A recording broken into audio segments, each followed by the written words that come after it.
Alright, we are live for the Texans and Cowboys. I'm on a few minutes late. The Texans actually just scored a touchdown. Joe Mixon ran it from 45 yards out.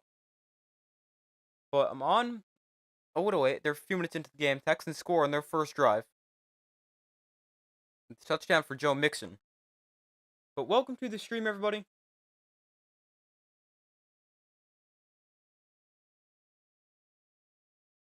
Sixth straight game with a rushing touchdown for Joe Mixon. Longest streak for the Texans, I believe that said.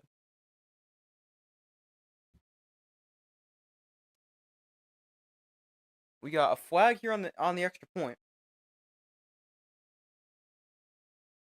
I don't know what that is.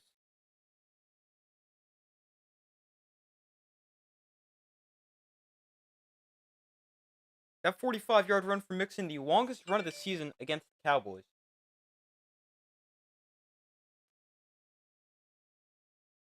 But welcome to the stream, everybody. The Texans back up 5 on the extra points they false started.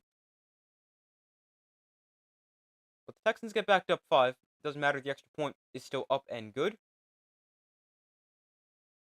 But the Texans, they lead 7-0, 12:42 to go in the first quarter. And they jump out to the early lead after a 45-yard touchdown run from Joe Mixon. This is just a really bad Cowboy defense. Second worst scoring defense in the NFL. Cowboys allowing 28.8 points per game.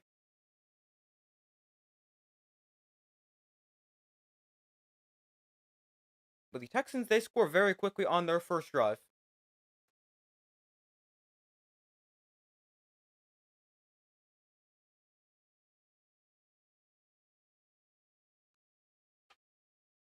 This will be a long day for the Cowboys. Yeah, it looks that way, and we're like 2 minutes into the game, so not looking great. But the Cowboys, they're just 3-6. They're starting Cooper Rush at quarterback, Dak Prescott out for the season. Cowboys got destroyed by the Eagles last week, losing 34-6, and in that game, Cooper Rush had just 45 passing yards, I believe it was. But the Texans on that first drive go 6 plays, 77 yards, 2:18 off the clock, resulting in a 45-yard touchdown run for Joe Mixon.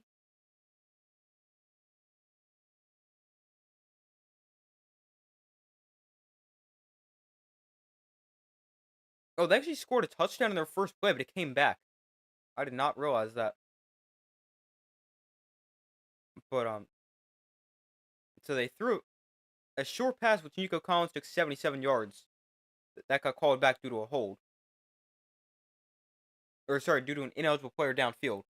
Then Mixon ran for a yard, a short pass to Robert Woods, an incompletion looking for Tank Dell, a short pass to Dalton Schultz and John Mechie, and then big touchdown run for Joe Mixon. But the Cowboys will get their first possession here of the game, down 7-0 early. Just 2 minutes 18 seconds into the game, and the Cowboys already losing. Cowboys have lost 4 straight.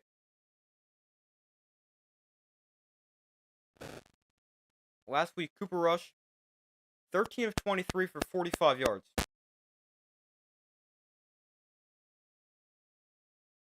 Cowboys combined for just 66 passing yards between Cooper Rush and Trey Lance.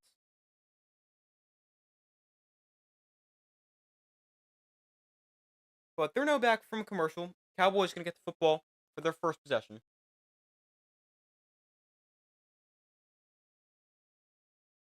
Here is Cavante Turpin on the return. Turpin with a good return across the 35 to the 36, so the flag now comes flying in. And this might back him up. And now I got pushing and shoving way after the play.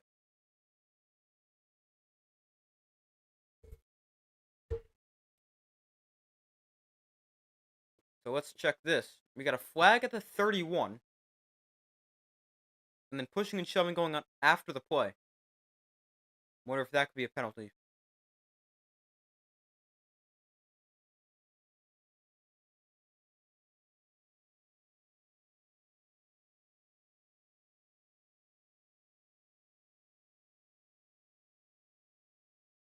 So let's check the penalty here.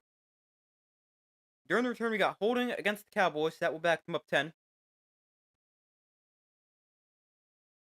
and there's no penalty for anything after the play. So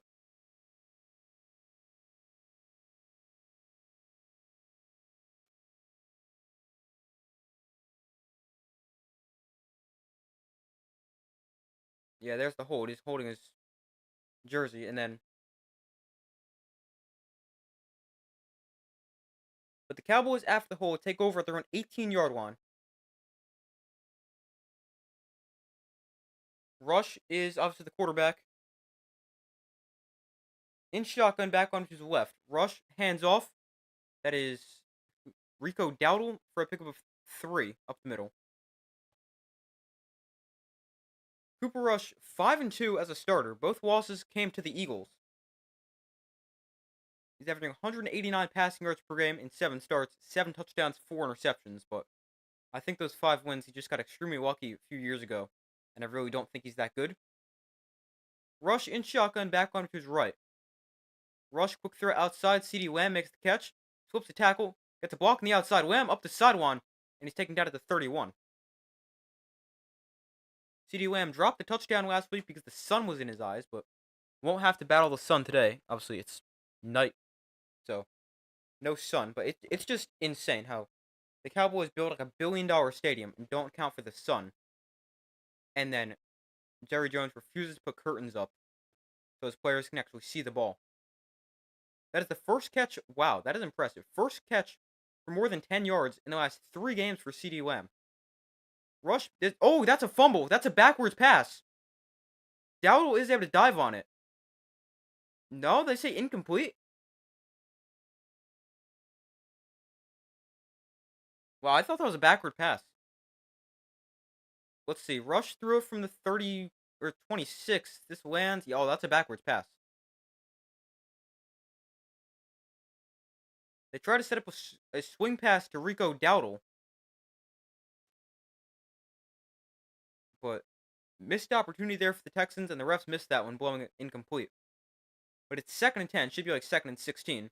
Dowdle gets it straight ahead, and he's going to run into a wall at the line of scrimmage, make it 3rd and 10.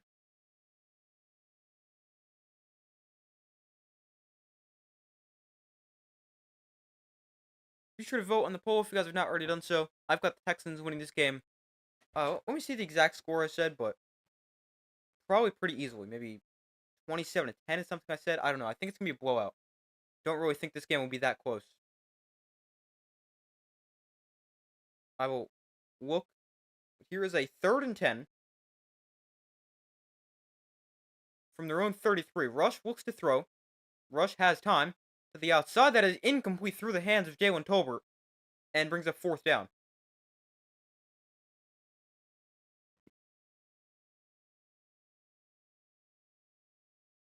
So let's see. 31-10 is the score I have.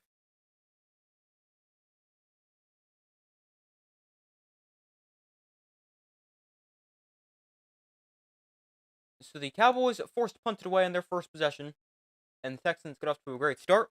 A touchdown on their first drive forced a Cowboy punt on their first offensive possession. Brian Anger. Oh, they're going to fake the punt. He throws it downfield. Oh, he's blown up. He makes the catch, but he's hit well short after taking a big hit. Wow, they fake the punt, and the Texans stop it.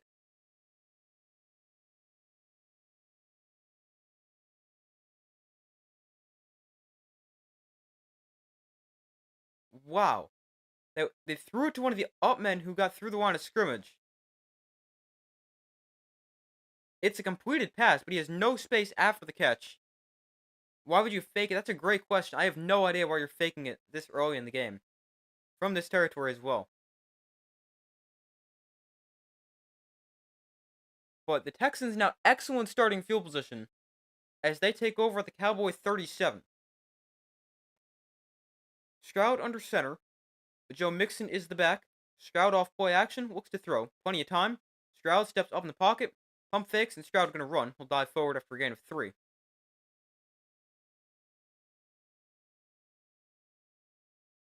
You think it'll be 31-17. Okay. I could see that.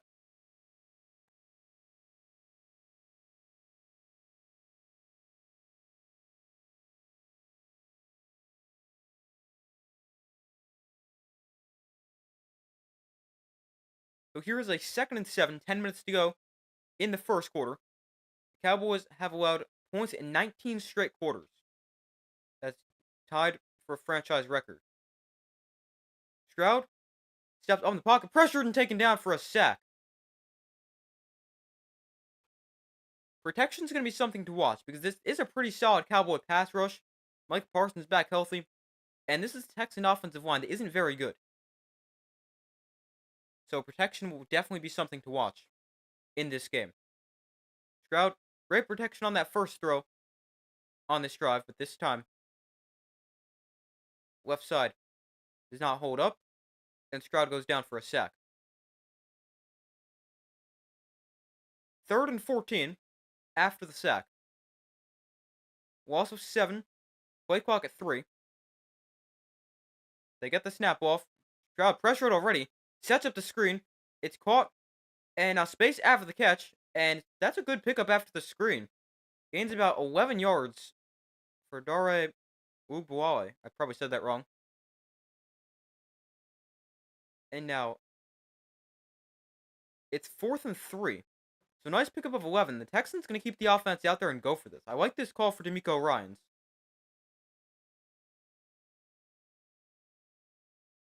The ball is on the Cowboy 30. Stroud in shotgun. Back on to his right. Stroud looks to throw. Stroud throws up the seam. That is intercepted. Threw it behind his intended receiver and it's picked off. Hooker on the return returns it to the 34. But the Cowboys defense comes up with a big turnover as CJ Stroud throws it behind his target. And it's intercepted and the Cowboys get a stop on 4th down.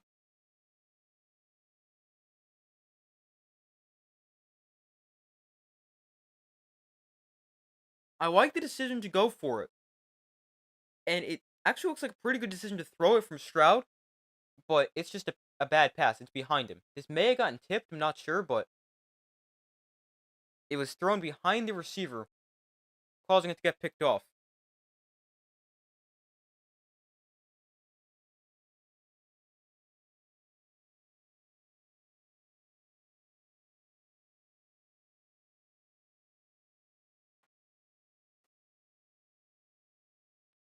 They should have kicked the field goal. I can understand that, especially when you have a kicker in Fairbairn who's very good from range. So I can definitely understand that. But I like the decision. It's early in the game. The Cowboys just tried to fake the punt. I wouldn't want to settle for a field goal from that situation, but I wouldn't hate settling for a field goal, especially with a reliable kicker like Fairbairn, who's very good. Made multiple 50-yard field goals. Actually, no, he missed one last week. He is 11 of 14 on the season from 50 plus, 3 of 4 from 40 to 49. That would have been a 47, 48-yard field goal, something around there.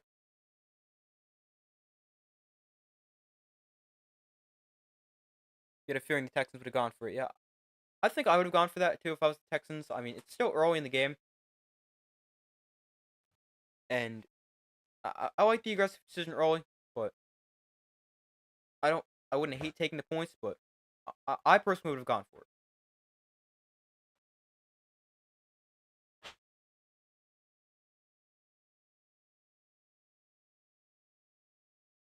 But the Cowboys, they take over. Their defense gets a big turnover they need. As Stroud throws the interception to Malik Hooker.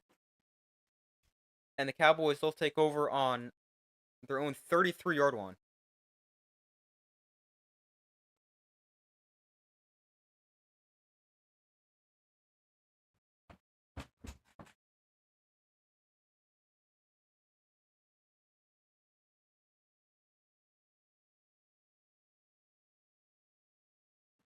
So the Cowboys with football on their own 33. Stroud threw this 5 interceptions as a rookie. He's already thrown 7 this season. The turnover is up a little bit. 1st and 10, Rush looks to throw. Rush finds Ferguson over the middle for a gain of 11 and a Cowboy 1st down.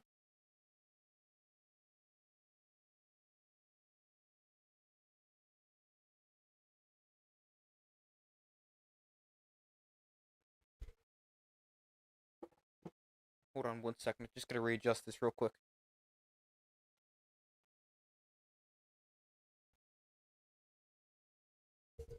Alright, there we go. So 1st and 10 from the 44. Here's a flip to Lamb on the reverse. Lamb trying to turn the corner. Gonna cut inside. CeeDee Lamb with the 1st down. Tripped up after a gain of 11. But a nice run there for CeeDee Lamb. Gains 11, another 1st down.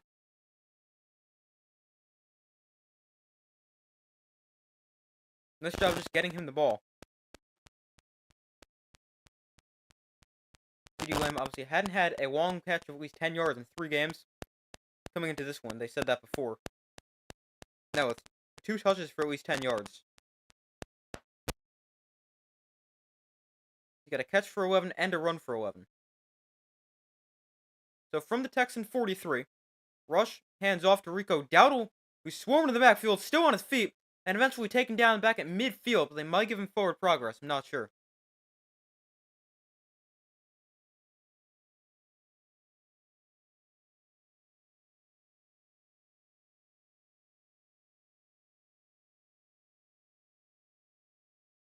But CeeDee Lamb very quiet the last couple of games. 6 catches for 21 yards last week, 8 catches for 47 yards the week before. Already 2 touches for 22 yards, 1 catch for 11, a rush for 11. Handoff goes to Rico Dowdle straight ahead. He's breaking tackles, pick up 4. By the way, they gave him a loss of 2 on that 1st down play.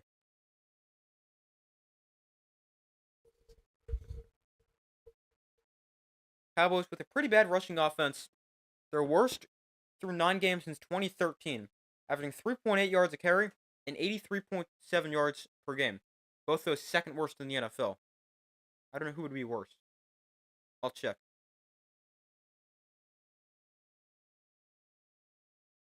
3rd and 8 here for the Cowboys from the 41. Rush with time, throws over the middle, intercepted! That was terrible. I don't know what he's looking at. Derek Stingley Jr. with the interception. Looks like him and CeeDee Lamb weren't on the same page. Lamb ran a stop route. I think Rush was expecting to run an in. It's intercepted by Derek Stingley Jr. And the Cowboys, right after they pick off CJ Stroud, they throw it right back a few plays later.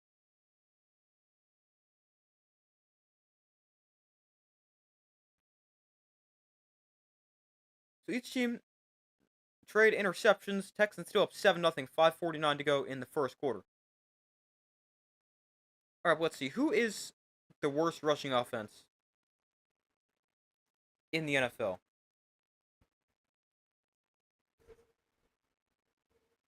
I really can't think of who that could be. I feel like there's not that many teams with terrible, terrible run games. I know the Buccaneers' run game hasn't been very good in recent years, but I think they're better this year. It would probably be a bad team. I don't know. Let me check. The worst... Oh, it's the Raiders. Okay. They're averaging 3.5 yards a carry and 75.2 yards per game. So, yeah, it makes sense. The Raiders are a pretty bad team.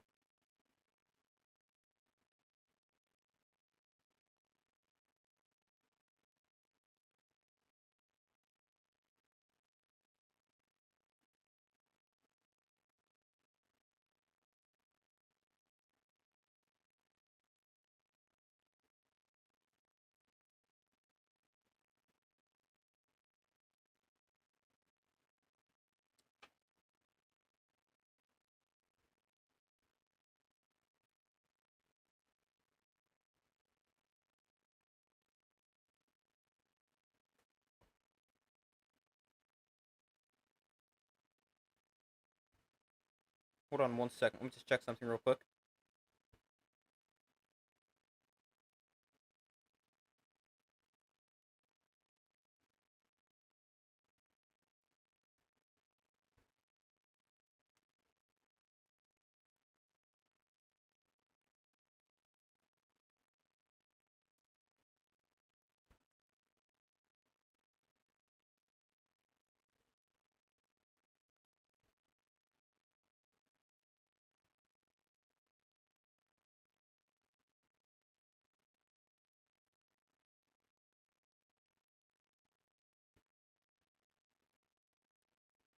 But waiting for them to come back from commercial here. Texans up 7-0. They got the ball on their own 37 following the interception. 5:49 to go in the opening quarter.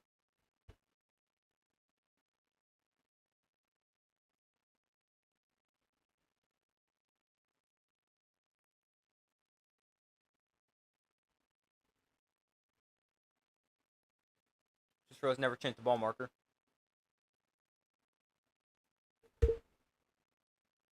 Here is the handoff to, I don't know who 31 is, but he's going to gain a couple yards. Oh, that's Damian Pierce. I forgot that guy existed. He had a great rookie year, and then I haven't heard of him since. Oh, here's what happened in the interception. Lamb ran into a defender. That's why he wasn't where Cooper rushed through the ball. He got run into. That makes sense. Cowboys, that's their 19th turnover of the season, second most in the NFL. 2nd and 8 from their own 39. Empty backfield for Stroud. He'll look to throw. Stroud underneath. That is incomplete. A little wide of Dalton Schultz. Playing against his former team. Started his career with the Cowboys. Left for the Texans in free agency. And now facing his old team. The last 3 drives, Cowboys failed a fake punt. Then Stroud threw a pick, and Cooper Rush threw a pick. The Texans, okay on third down, converting 39%. That is exactly 16th, or right about average. And they're averaging 8.3 yards to go, which is second longest in the NFL. This one, 3rd and 8. They empty the backfield. Cowboys rush 4. Stroud stepped up in the pocket, floats one down the field. No, it just floats it out of bounds. There is a flag. Could be offsides.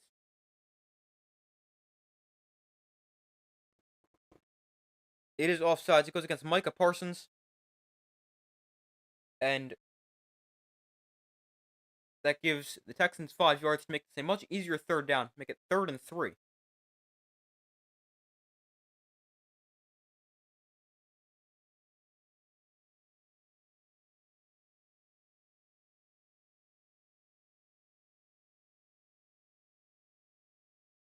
So here's a 3rd and 3 from the 44.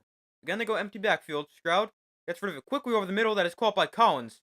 Nico Collins, his first game after missing 5 with a hamstring injury, with the first down there. Getting Nico Collins back, I think, is big for this Texans offense. He is such a good player. Led the NFL in receiving yards before he got hurt. Had a breakout year last year. And got off to an amazing start this year before he got hurt. And now, still having a pretty solid year. Got his back healthy. 1st and 10 from the 45. Stroud to throw, given time. Stroud floats one over the middle. That is completed to, that is Tank Dell, but a flag is down. They get it to the 19-yard line if it stands.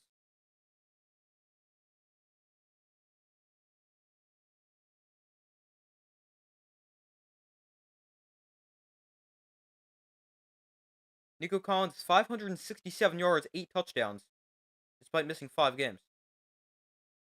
This play will stand. It's illegal contact. And it's a big play for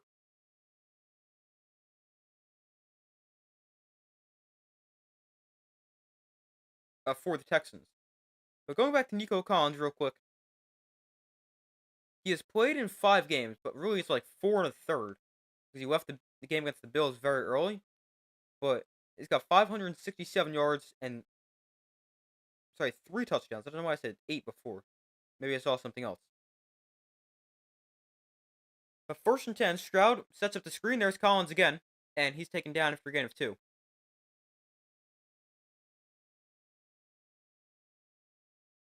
So it's 2nd and 7 for the Texans.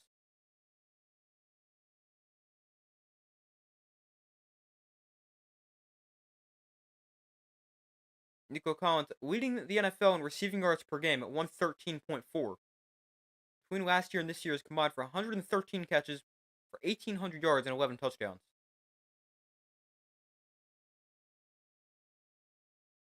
So 2nd and 7 from the Cowboys 16. Stroud under center. Hands off to Joe Mixon. Mixon running right is going to gain 6 yards down to the 10.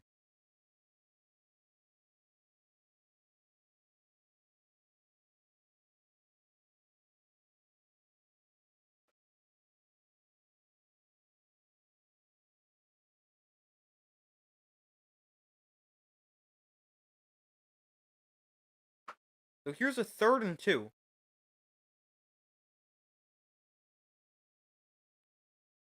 Cowboys allowing a touchdown on 77% of the drives that reach the red zone. That is the worst in the NFL.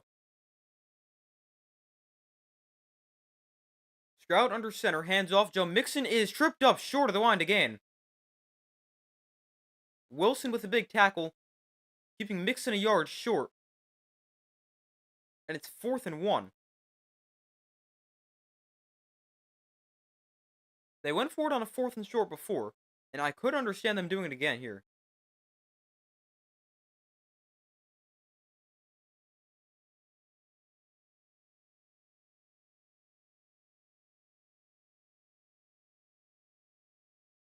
Fourth and 1, the Texans will keep the offense out there and go for it. Stroud under center. They go I formation. Mixon is the back. And they will hand off to Mixon. Going to bounce outside towards the right side. Mixon turns the corner. Down at the 1. Almost gets in the end zone. A touchdown saving tackle by Trayvon Diggs. And it's 1st and goal at the 1. Almost the second rushing touchdown of the game for Joe Mixon.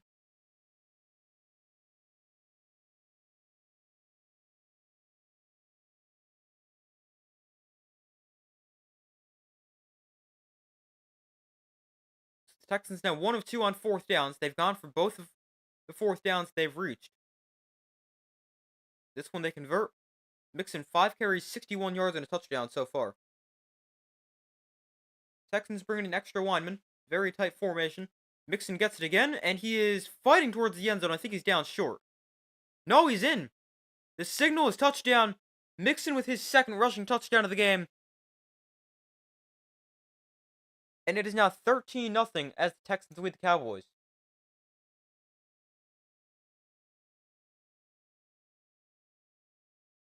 No, he's down.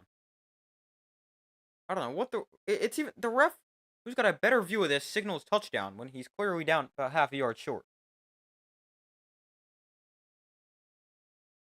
Yeah, they do review this now or change it.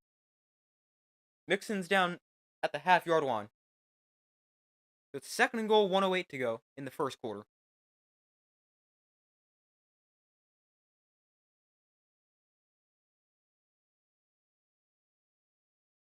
So 2nd and goal from inside the 1.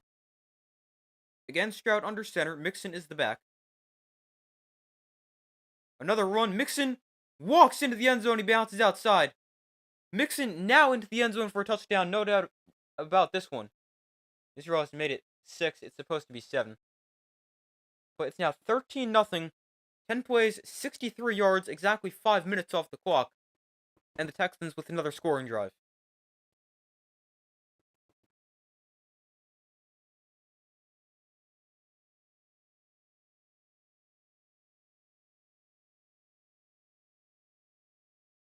Mixon with an easy touchdown.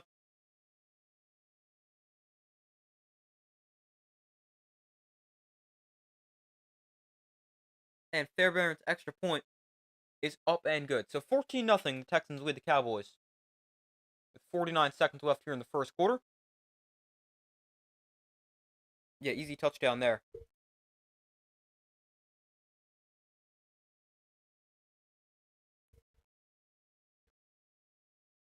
But Joe Mixon got off to a great start in this game. 62 yards and 2 touchdowns on 7 carries here in this first quarter.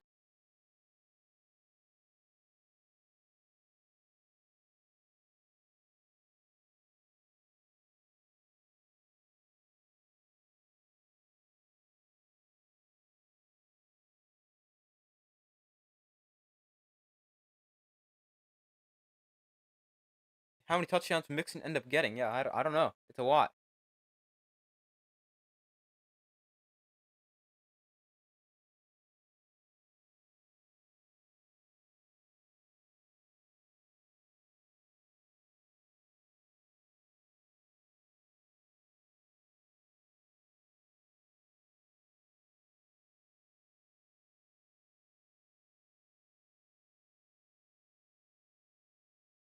You'll say one more. Yeah, I was just thinking probably about. I would say one more as well.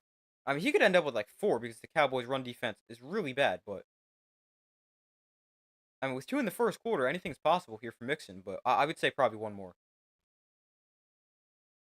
I feel like touchdowns are so hard to try to guess for a player because they could get the ball down to the one and then the team could throw the ball.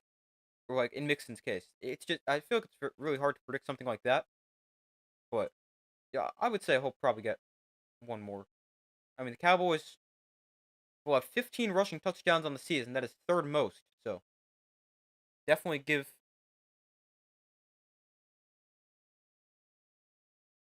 up a lot of rushing touchdowns and have done so already.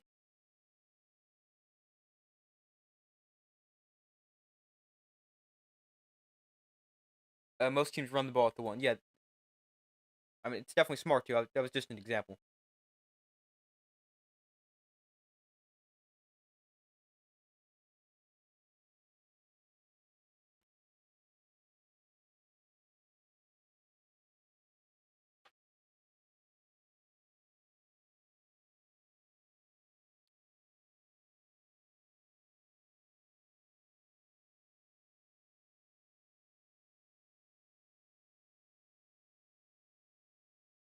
So the Cowboys getting the football.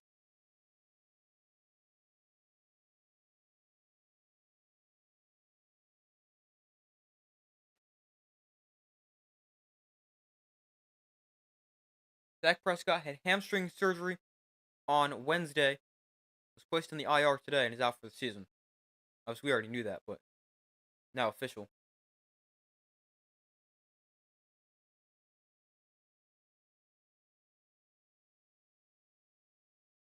Well, at least next Monday night game will be good. That is that Ravens Chargers? I think so. I might be a week early on that, but if it is, that should definitely be a good game.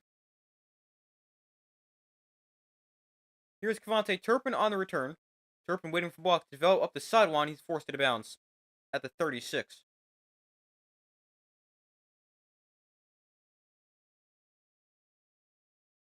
Your Ravens Chargers. That'll be a good one.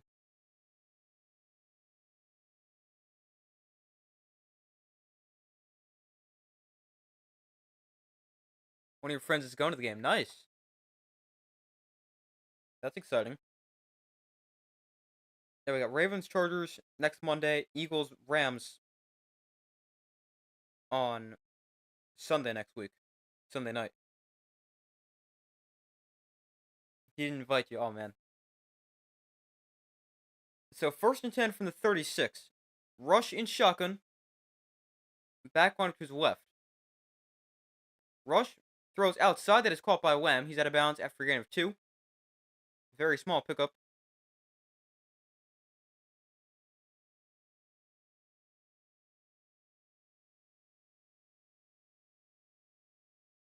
30 seconds to go in the first quarter.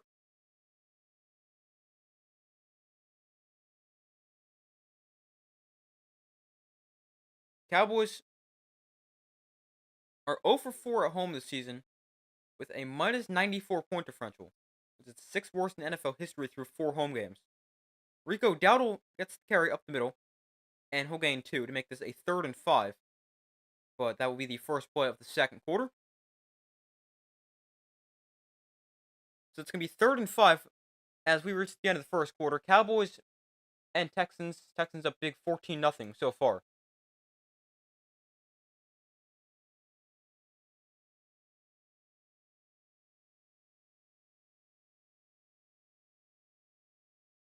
I feel like I was just going to say something. Now I don't remember what it was.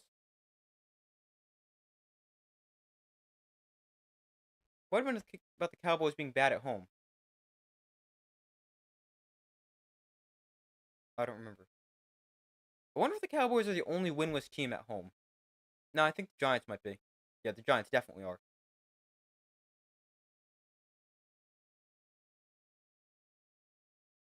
Yeah, there's two winless teams at home in the NFL. Both of them are in the same division. The Cowboys and the Giants. What do I think about the Thanksgiving schedule? I've actually been thinking a lot about the Thanksgiving schedule recently. It's pretty bad. I mean, we got the Bears and Lions as the first game. I mean, that could be interesting. The Bears' defense is pretty solid. Oh, that's what I was gonna say.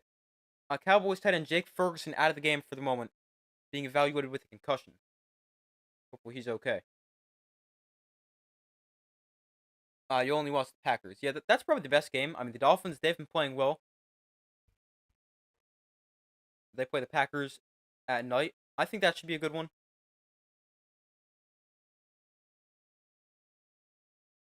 But as far as the two earlier games go, the Lions and Bears, I don't really think will be that good. And then Giants and Cowboys might be the worst game of the season. I mean, our quarterback matchup is about to be Tommy DeVito against Cooper Rush because the Giants benched Daniel Jones today.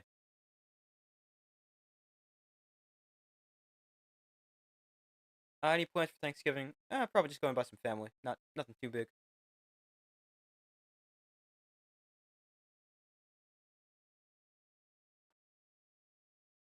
But that Giants Cowboys game is actually the one I worry about. That could mess up the Giants if they accidentally win. But I mean that is I think the only game the Giants really have a chance to win the rest of the year. They play the Buccaneers this week. I doubt they'll win that game. Then they play out the Cowboys, which is interesting. The Cowboys awful at home, and the Giants are too. But Cowboys are also bad. Then they play the Saints, but I think they'll probably lose that game. That's another winnable. Then they play the Ravens, Falcons, Colts. I doubt they'll win any of those three. And home against or at the Eagles in Week 18 really depends on the Eagles starters, but I'm hoping the Giants don't win another game.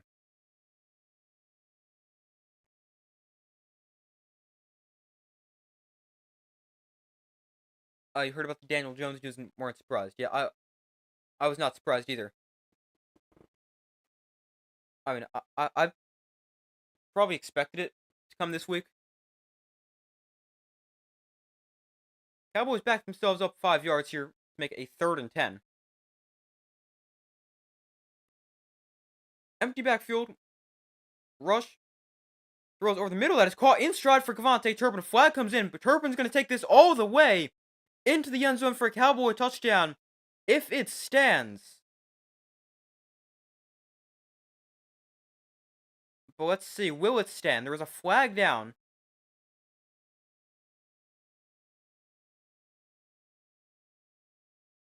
But it's a nice throw and catch from Rush to Turpin. Well, let's check the penalty. It is going to stand. It's illegal contact. The penalty is declined. Or hands to the face, actually. But obviously the penalty is declined. It's a touchdown for the Cowboys. And that is their first touchdown at home since week 3. That's impressively bad, considering we're in week 11. But a 65-yard catch and run for Cavante Turpin.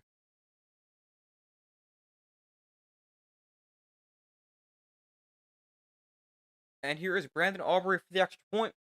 Try to make it a 7-point game. And his kick is up and good.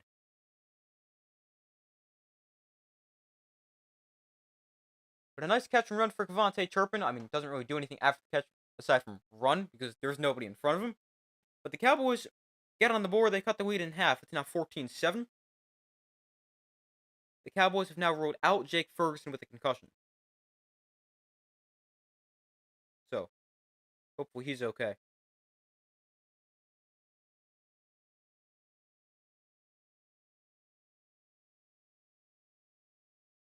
But the Cowboys score on the first play of the second quarter. 14:51 to go. It's marked 64 yards. Let's said a second ago. First touchdown at home for the Cowboys since week 3. 27 drives. That's crazy.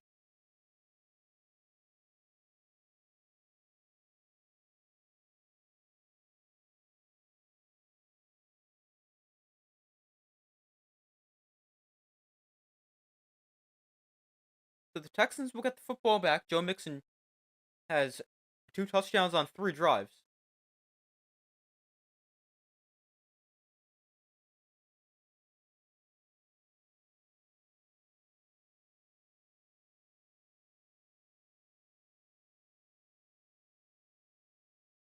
But Aubrey kicks this away. And this is a line drive kick. Oh, it dropped it. And he's bobbling it. This is terrible for the Texans. He's taken down inside the 10-yard line at the 7. Maybe even before that. This is a disastrous kickoff for the Texans.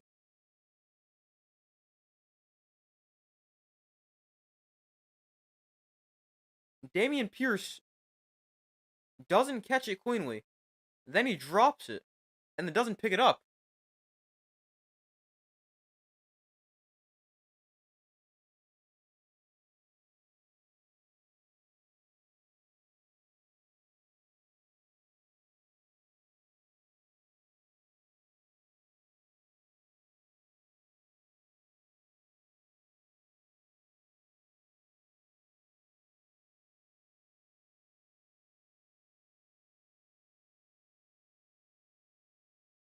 We've got an injury timeout here. Hopefully he's okay.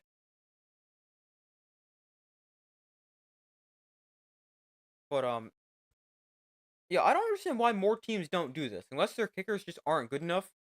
Brandon Aubrey is a former soccer player, but what he did there, was he did a short line drive kick, which obviously Dameon Pierce couldn't handle, which causes the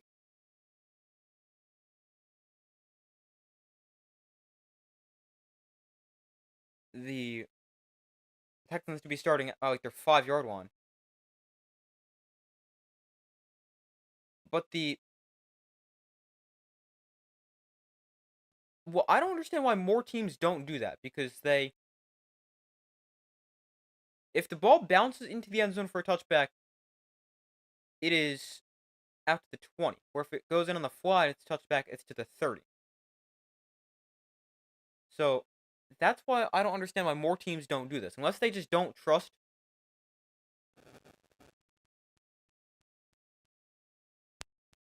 their other kickers, like other teams don't trust their kickers to do it. I mean, Aubrey's a former soccer player, so that could be why.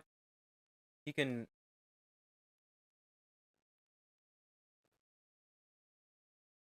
I don't know. But I don't understand why more teams don't try to either kick it on a line drive or short.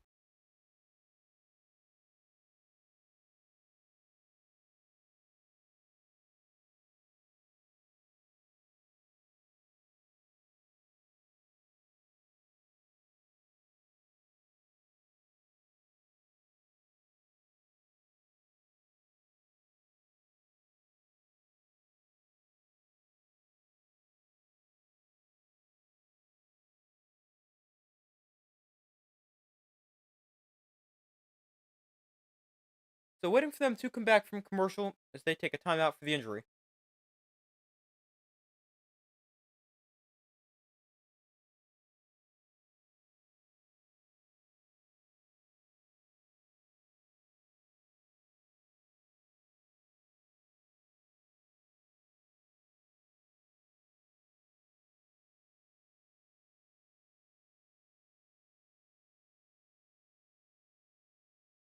Alright, now they're back. Texans are starting on their own 8-yard line. So not good starting field position.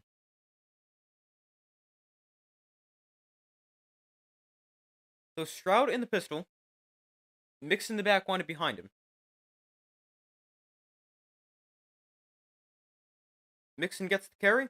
And Mixon is going to break free from the initial contact and run for about 9 yards. Should have been taken down for about no gain. Instead, Mixon runs for 9.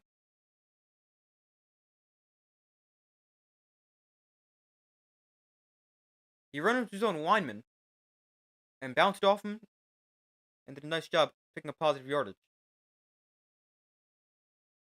It was 2nd and 1. They go I formation here, and we got a flag here. Looks like we backed up for a false start. Joe Mixon false starts.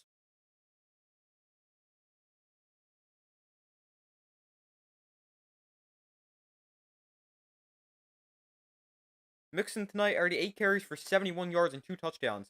Last week against the Lions, had 25 carries for 46 yards and got in the end zone once.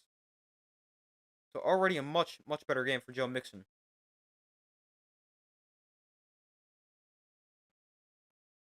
So here's a 2nd and 6 after the penalty. Empty backfield for Stroud.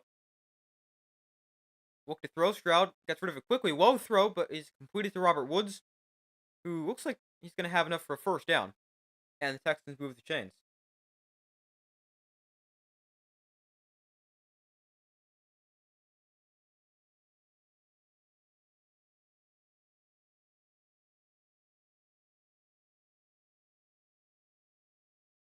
But a nice job by Stroud to get rid of that ball quickly with Micah Parsons pressuring him.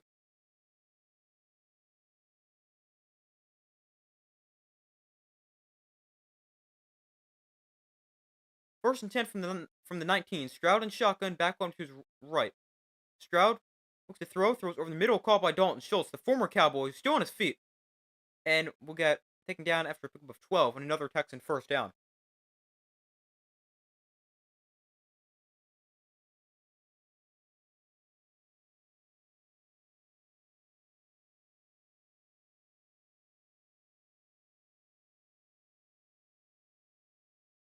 Micah Parsons in his career has beat 31% of pass blocks within 2.5 seconds at the snap. That leads the NFL since 2021. Stroud under center, hands off to Mixon straight ahead, and Mixon stuffed at the line. No gain. Ball remains on 31, 2nd and 10.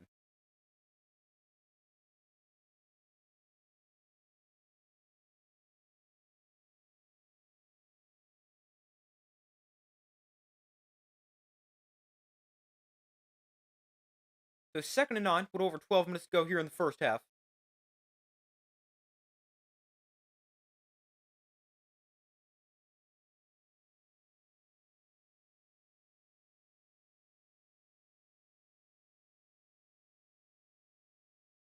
So it's 2nd and 9. They actually give him a yard on that play.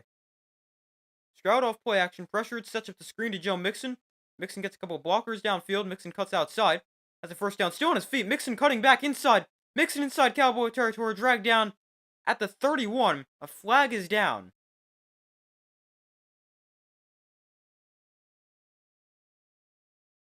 It was a nice catch and run.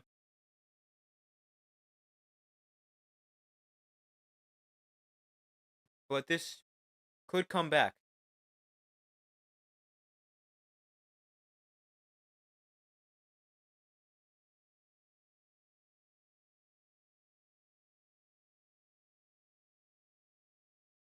Let's see.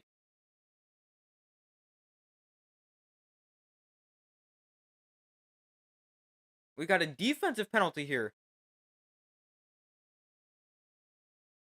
It's an illegal low block against Demarion Overshone of the Cowboys.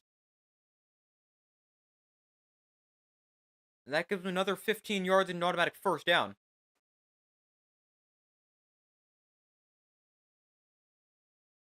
Overshone dives at the feet of a Texan lineman.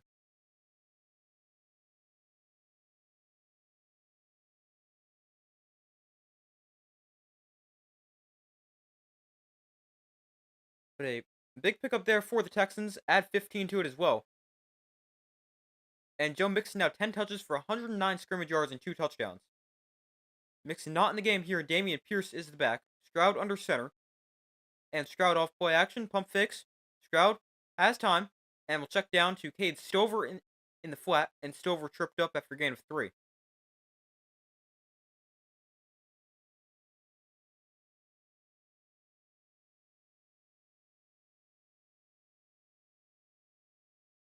So a nice job by CJ Stroud there. Just to check down with nothing downfield. 2nd and 7 here.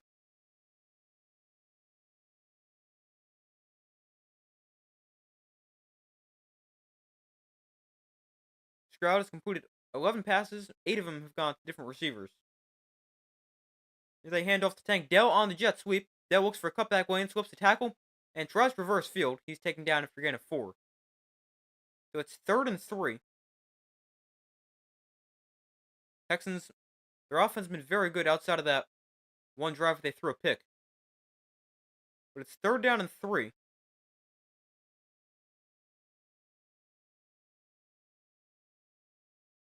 Actually, make it 3rd and 2. What it's spotted as. Tank Dell. This is his 21st career game. Coming into the game in his first 20 games, has 1,103 yards. That is second most in Texan franchise history for a player's first 20 games. 3rd and 2. Play clock winding down. He'll toss it to Mixon running right.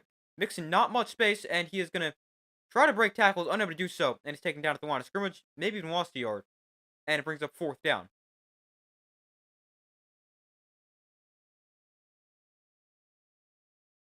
But a nice stop there for the Cowboy defense. It is a loss of a yard for Joe Mixon. And the Texans will send on the field goal unit. Try to make it a 10-point game.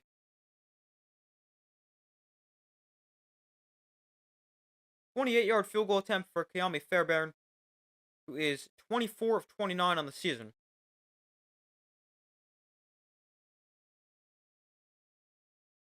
Prior to this, we got a timeout call by the Cowboys.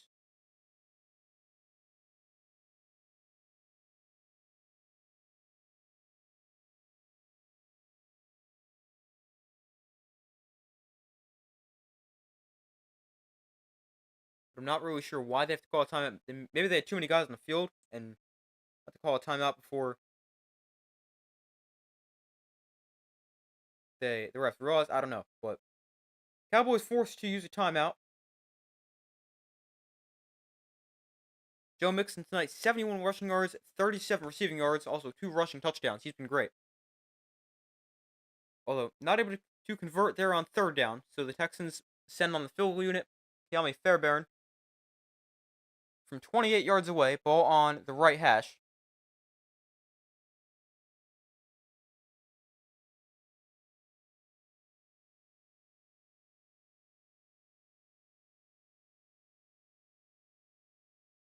This is delay a game here. So that'll back them up. I don't.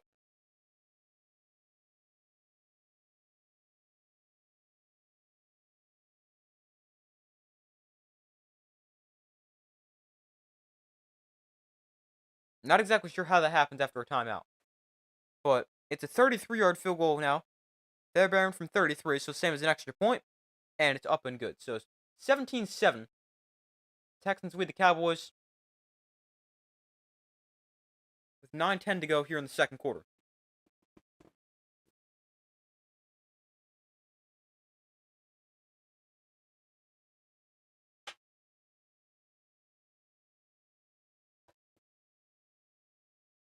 Pretty much what was expected so far. Cowboys not very good, getting not completely destroyed, but kind of destroyed. Could be worse, but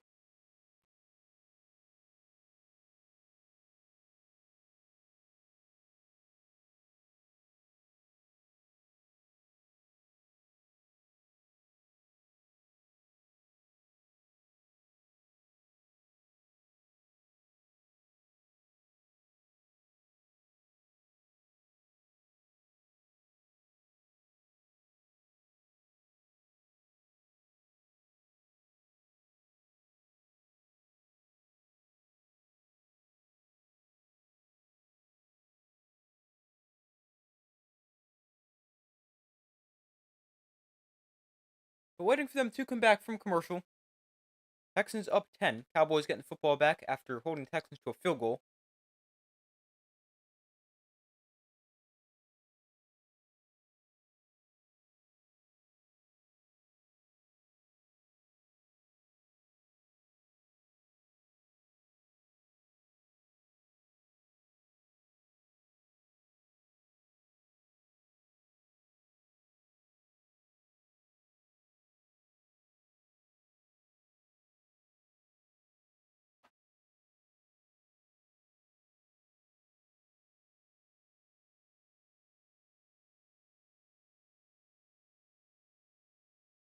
Hold on 1 second.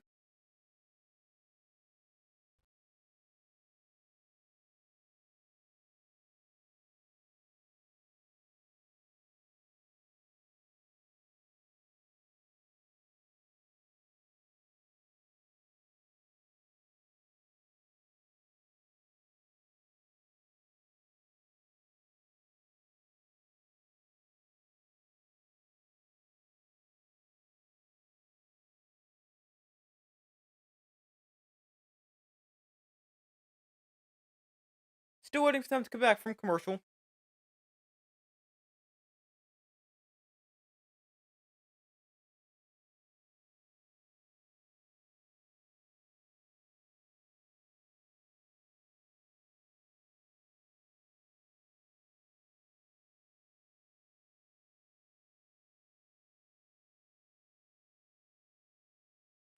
Alright, now they're back. Cowboys getting the football. Cavante Turpin. Always dangerous back deep to receive. And this one goes through the end zone for a touchback, and he will not have a chance to return this one. And we got a flag here. So the Texans move early.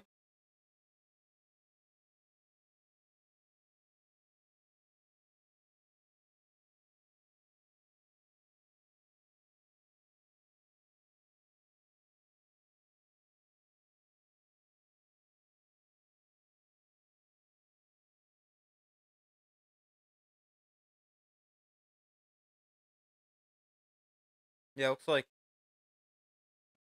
the refs have no idea what's going on. The Texans moved early, but the ball was never touched. Let's see. There is no foul for legal formation, which would mean the Texans moved early. It's a touchback and the ball's on the 30. I mean, that makes sense because the ball was never touched. So, I mean, technically they're never supposed to move, but it was kicked out of the end zone. So, not really sure how that would work there. Not a huge fan of the new kickoff rule, but it's not terrible. 1st and 10 from the 30. Rush under center. And Rush off play action with time. Throws down the field that is caught by CeeDee Lamb. And Lamb going to break a tackle and get taken down for a gain of 13. Nice throw and catch from Rush to CeeDee Lamb. And that's a Cowboy first down. A little under 9 minutes to go. An injured lineman down for the Texans.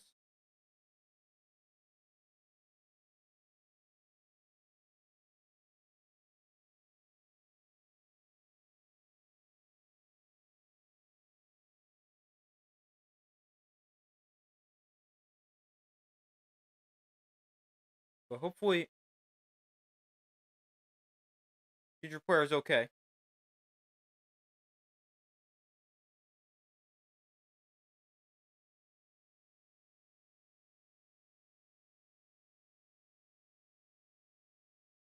Don't see anything too unusual there, but hopefully he's okay.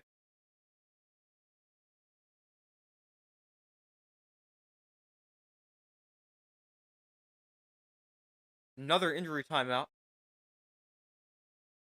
There's been a lot of those so far.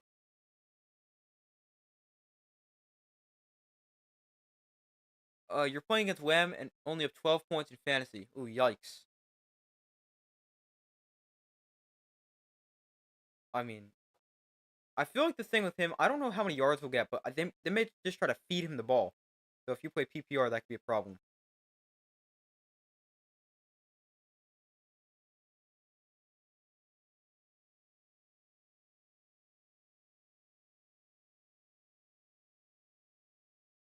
Got 4 catches for 27 yards right now. Also has 13 rushing yards.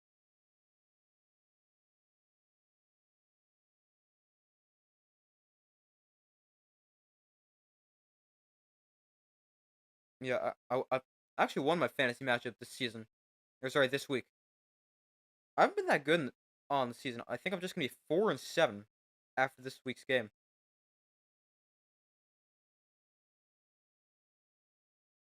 I'm the worst team in my league to not be eliminated from the playoffs or playoff contention. And ESPN gives me an exact 1% chance to make the playoffs.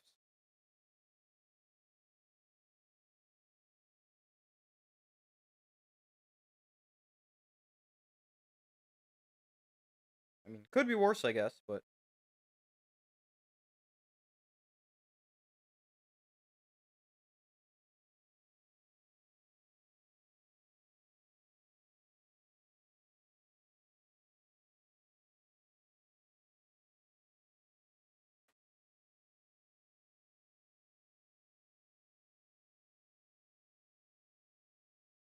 still waiting for them to come back after the injury timeout.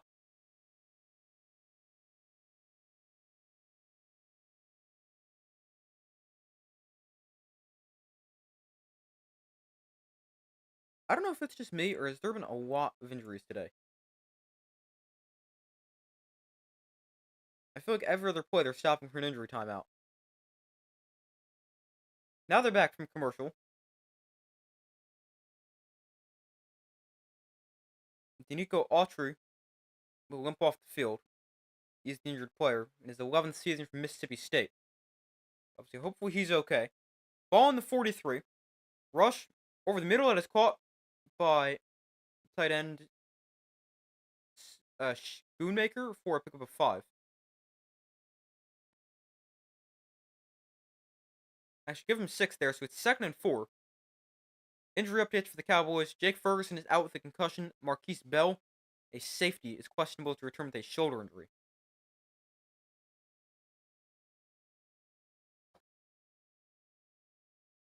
So it's 2nd and 4.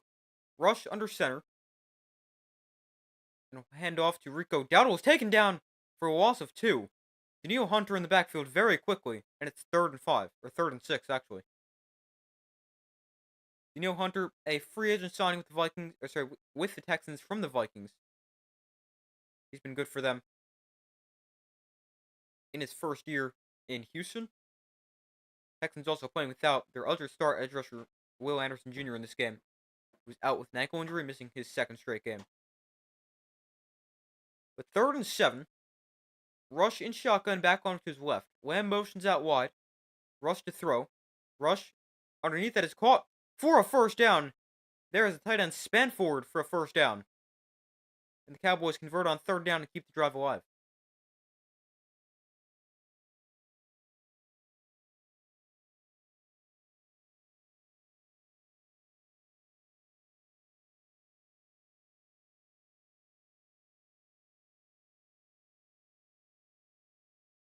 Cooper Rush has actually been kind of solid so far today. 7 of 10 for 125, touchdown and a pick. 1st and 10 from the 36. Rush off play action, looking downfield, throwing downfield that is knocked down, incomplete. Derek Stingley Jr. knocks that down. Also a low throw.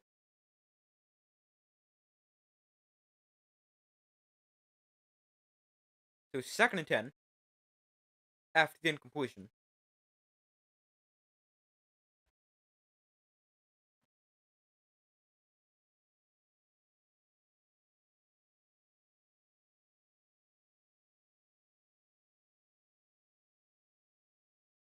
So 2nd and 10 from the the Texans 36. Rush throws a swing pass out to Rico Dowdle, and Dowdle's wrapped up after a gain of a yard.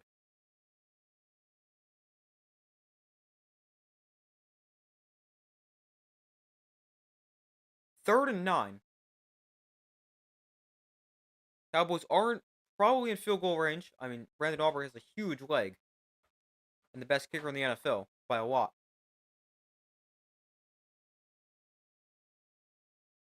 So 3rd and 9. Rush in shotgun. Zeke the back line to his right. First time I've seen him in the game today. We're on the 35, so don't take a sack for Cooper Rush, but the Cowboys will probably attempt a field goal even if he takes a sack, as long as he doesn't lose like 30 yards. Play clock winding down. They get the snap off. Rush looks to throw over the middle. That is knocked down. Incomplete. And it's 4th and 9, and the Cowboys going to send on the field goal unit. Oh, to Nico Autry back on the field, so I guess he's okay. But here comes Brandon Aubrey for it's going to be about a 52-yard field goal.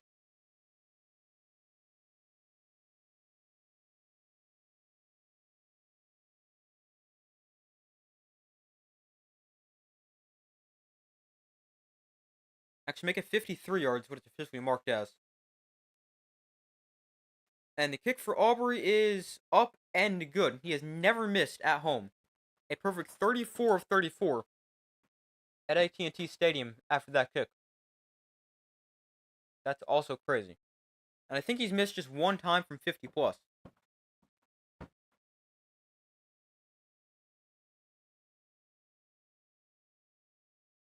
But he has been extremely good for the Cowboys.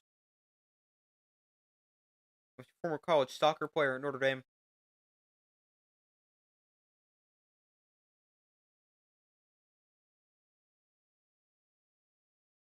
Let me pull up his numbers.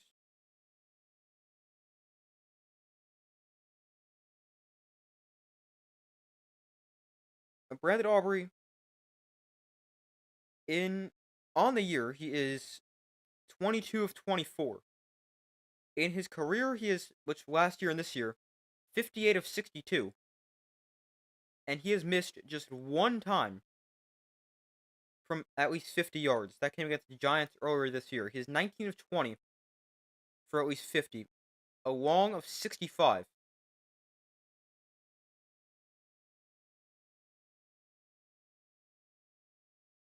It's insane how good he's been to start his career.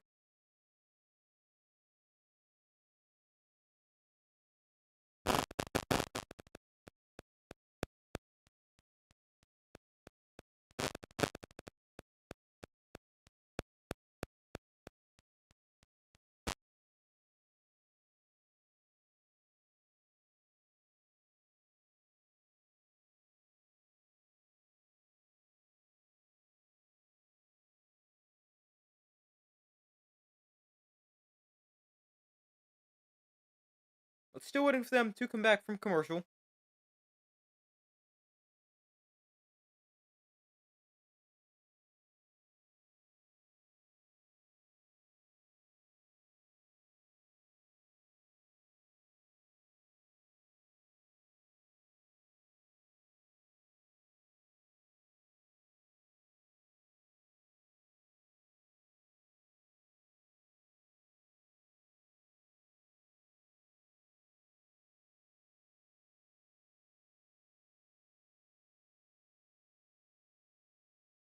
Alright, now they're back from commercial. It's now a 7-point game. Texans up 17-10.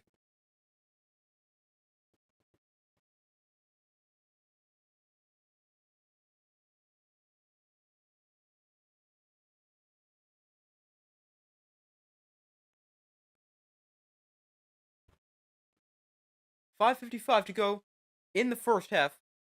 Texans up 7 to get the football back after the Cowboys kick a field goal. And this kick will be a touchback as Robert Woods takes a knee in the end zone.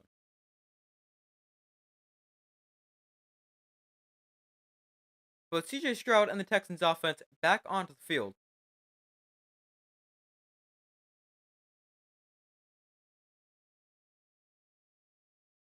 And Cowboys, not only are they awful at home with an 0-4 record, but they're being outscored by an average of 23.5 points per game.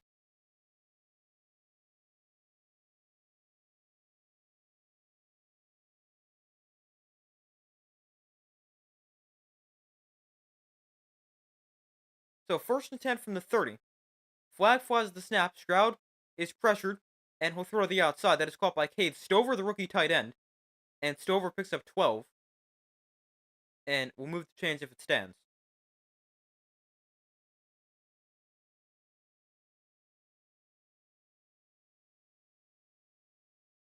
It's an offsides call against Micah Parsons.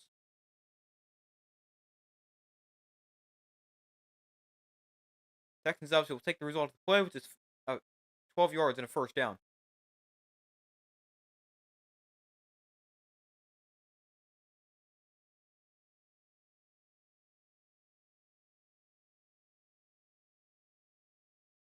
So 1st and 10 from the 42. Stroud and shotgun back on to his left. Dell in motion. Stroud looks to throw, and he's trying to get it to Mixon. It's knocked down at the line, incomplete. Just trying to find Joe Mixon in the flat, trying to set up like a, I don't know, not necessarily a swing pass, just a quick throw to the outside. That's knocked down by the blitzing safety Donovan Wilson.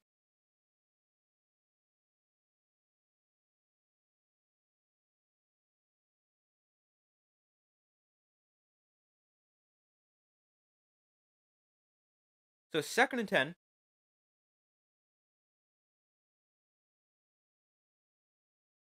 From the 42. Stroud hands off. Mixon taken down at the line of scrimmage. Eric Kendricks with the tackle, and it's 3rd and 10.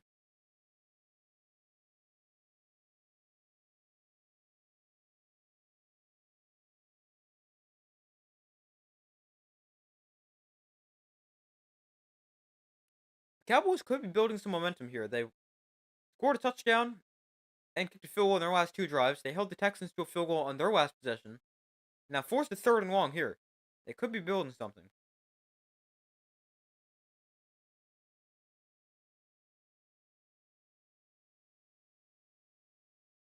So 3rd and 10 from the 42. Stroud and shotgun back onto his left.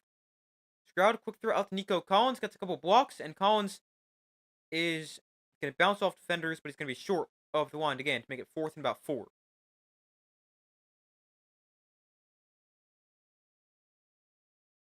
So 4th and 3, the Texans will punt this away, and the Cowboys, their defense gets a stop, and they're definitely building some momentum here.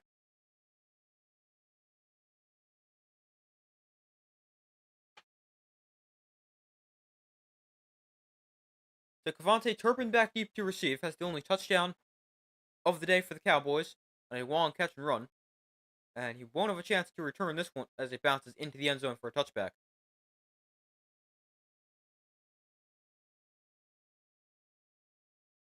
So 3:55 to go in the first half. Cowboys down by 7.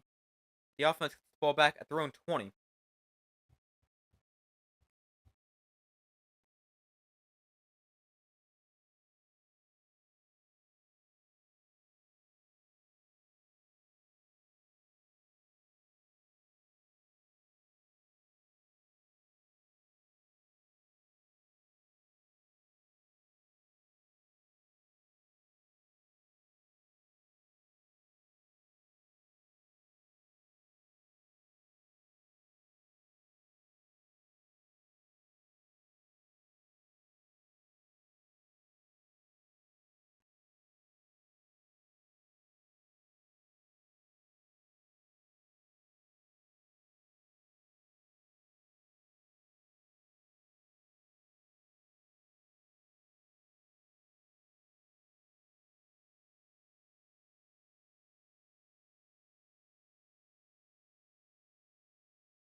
But still waiting for them to come back from commercial.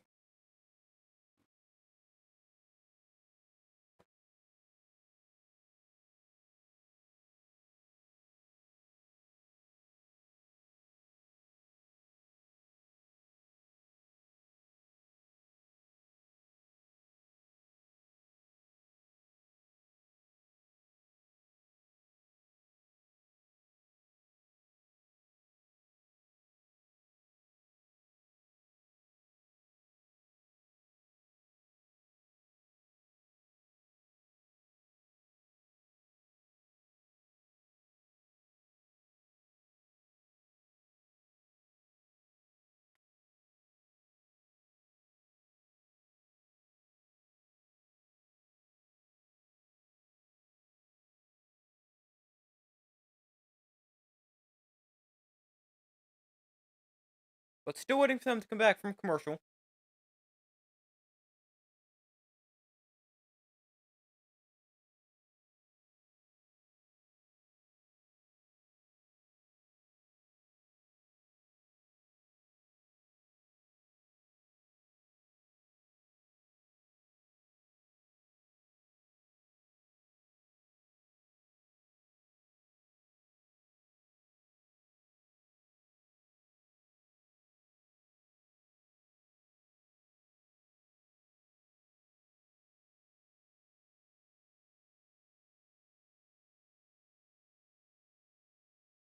So first down here for the Cowboys, they hand off to Rico Dowdle running right, and Dowdle will pick up about a gain of 8. Good start to the drive.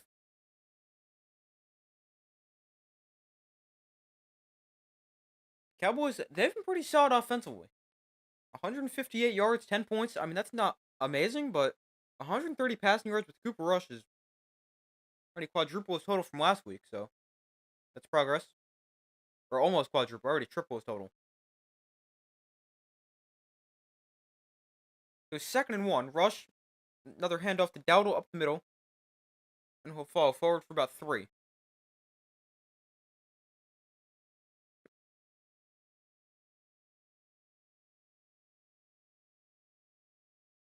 The Cowboys on their first 4 drives, they failed a fake punt, then they threw a pick, touchdown, and then field goal. Good start to this drive. 1st and 10 from their own 32. Rush and shotgun back on to the left. Lamb in motion. Rush looks to throw. Over the middle, that is caught. Oh, almost dropped. But the tight end's going to hold on to that. That is Schoonmaker. And it brings up 2nd and 8. 2nd and 2 after pickup of 8.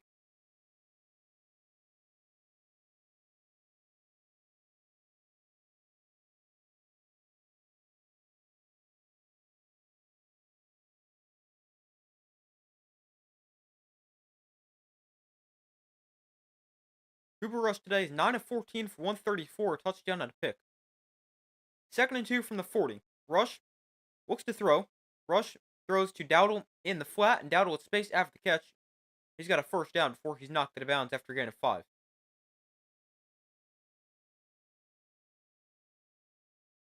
And it looks like that's going to bring us to 2-minute warning. Yeah. But 2 minutes to go here in the first half. Cowboys offense starting to put together some drives. Touchdown, 2 drives to go. Field goal last drive. And now here is another drive where they're moving the football. 4 plays, 25 yards so far as we reach the 2-minute warning here in the first half.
Hold on 1 second.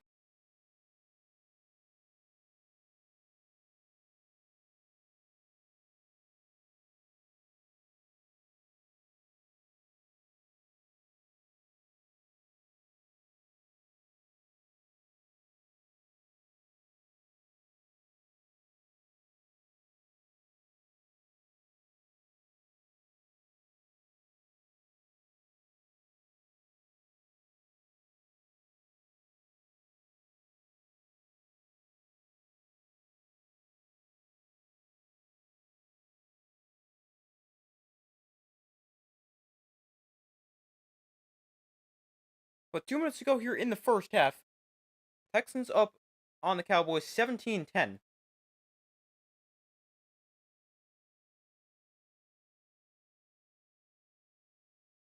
Cowboys moving the football here. 2 minutes left in the first half.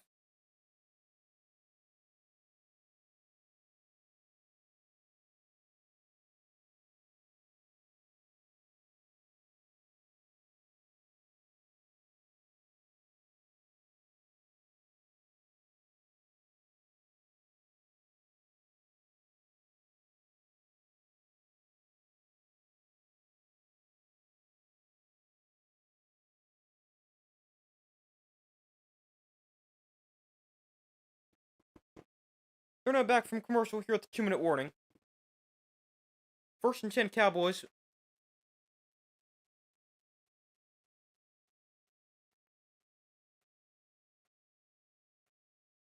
Ball on midfield. They do get the football to be in the second half. So Cowboys actually in a pretty good spot here. Rush looks to throw. Rush is pressured and will just spike this at the feet of Rico Dowdle, who's somewhere in the area. But it brings up 2nd and 10, 151 to go. Cowboys with 2 timeouts left. Texans with all 3 timeouts.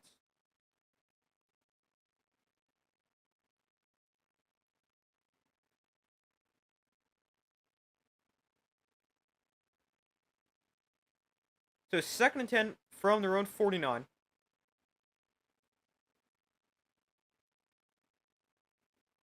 Here comes a corner blitz. Rush over the middle that is low and incomplete. Now we got a flag that comes in. Wow.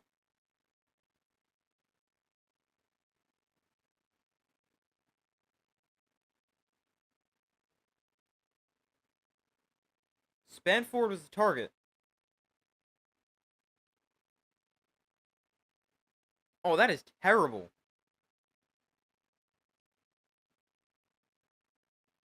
I mean, they call it illegal contact, so it's not technically interference because it's not interference. I don't know. I don't really like that call, but it's probably illegal contact. I hate the illegal contact rule.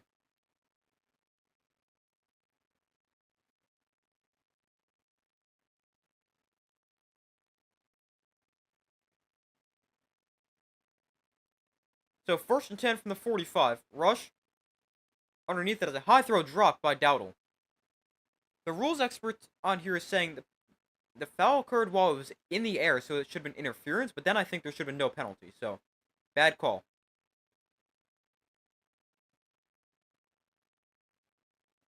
Should be no interference right there. But it's now 2nd and 10.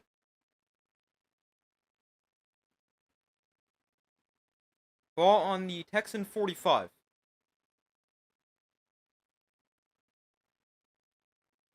Rush looks to throw.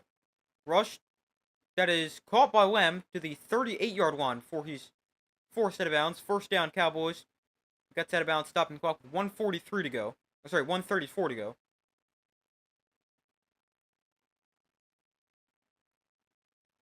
So it's 3rd and about 3rd and 4-ish.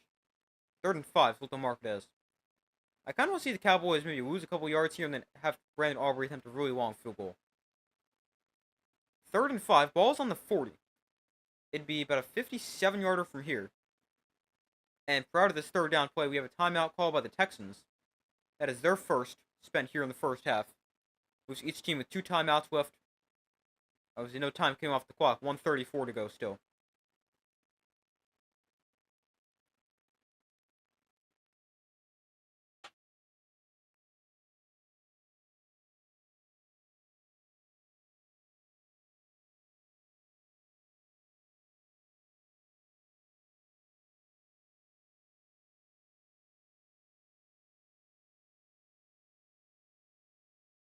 So 3rd down and 5.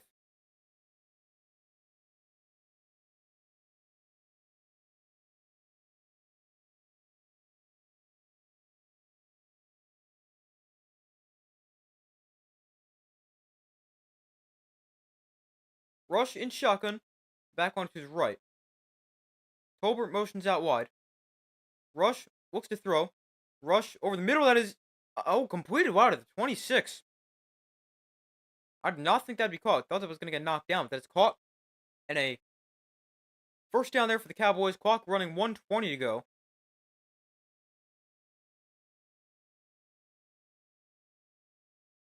Rush looks to throw once again to the outside. This is caught by tight end Schoonmaker. He's out of bounds after a gain of about 2. Stops the clock with 1:10 to go. We've seen a lot of throws to the tight ends here.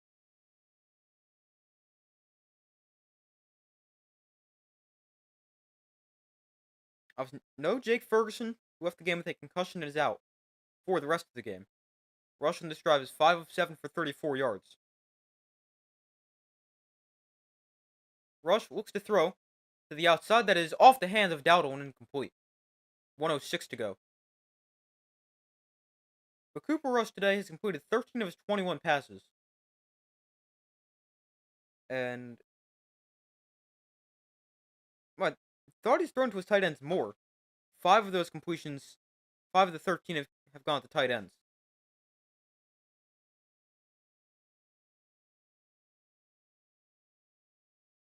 But it's 3rd and 9 here. 1:06 to go in the 1st half. Lamb in motion. Rush looks to throw. Rush is going to step up in the pocket. Cooper Rush taking down inbounds, but it's now fourth down. So time isn't really a factor. So now, if I'm the Texans, I call a timeout here. Yeah, they do. So stop the clock with 59 seconds left. Texans will give themselves some time to work with before halftime. And it's going to be a field goal attempt for Brandon Aubrey.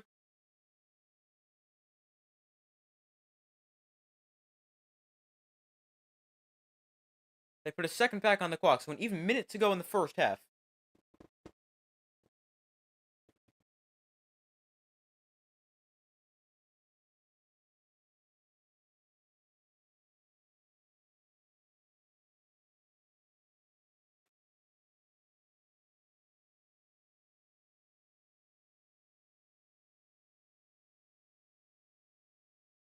So 4th and 7. Here comes a field goal for Brandon Aubrey. This is from 40 yards, but with his range from hitting from 60 plus, like a chip shot. But Aubrey from 40. Oh, he missed it! He doinks it off the outside. He missed. Wow. Aubrey misses.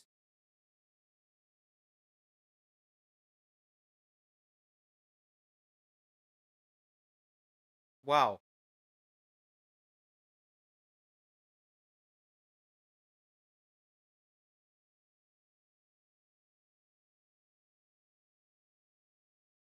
It's his first miss at home. He doinks it off the outside of the upright, and it's going to stay a 7-point game. A rare miss for Aubrey.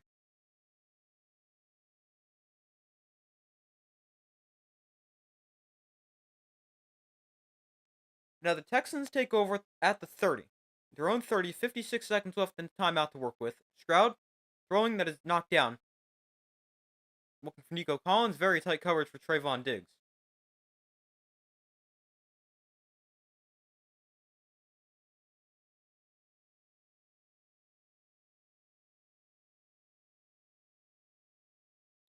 Stroud tonight 13 of 18 for 159 and an interception. Second and 10 from 52 seconds left. Again from the 30. Cowboys show blitz here. Now they drop out rush 4. Stroud pressured. Over the middle, that's dropped through the hands of Tank Dell and incomplete. Brings up 3rd and 10. Back-to-back incompletions take just 8 seconds off the clock. And it's now 3rd and 10 with 48 seconds left. Texans have 1 timeout, Cowboys with 2. You wonder if the Cowboys might call a timeout here should they get a stop.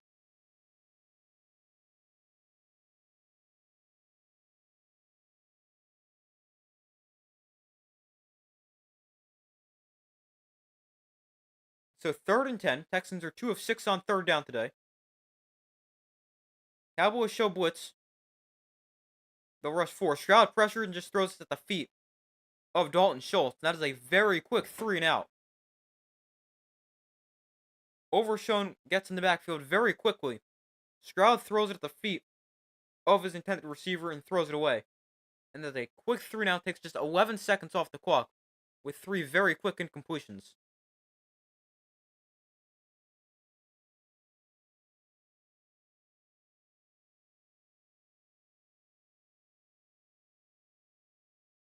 So Cavante Turpin back deep to receive. He's returned a punt for a touchdown so far this season. That was a 60-yard return. Here will signal for a fair catch at the 18. And that is where the Cowboys will take over. They didn't have to call a timeout because of the pass being incomplete. So about 44 seconds and 2 timeouts to work with for the Cowboys.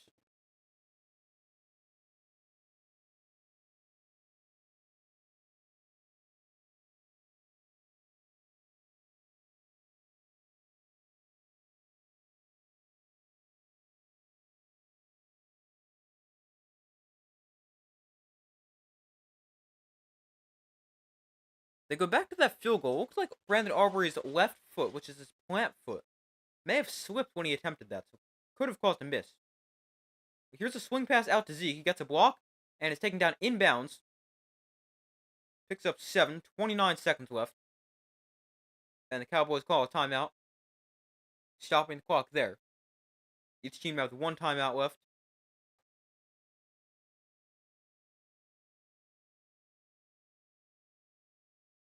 They make it 30 seconds left. It's 2nd and 4, so a 6-yard catch and run for Zeke.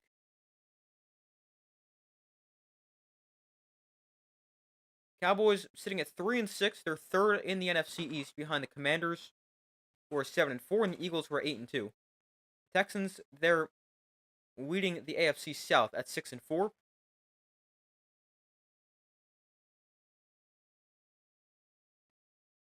Second and 5 for the Cowboys. Empty backfield for Cooper Rush. Each team with one timeout left. Rush looks to throw. Rush throws to the outside. That's caught by Spanford, and he's got to try to get out of bounds, and he just barely will. Could have gotten taken down inbounds. Derek Stingley Jr. forces him out. 21 seconds left.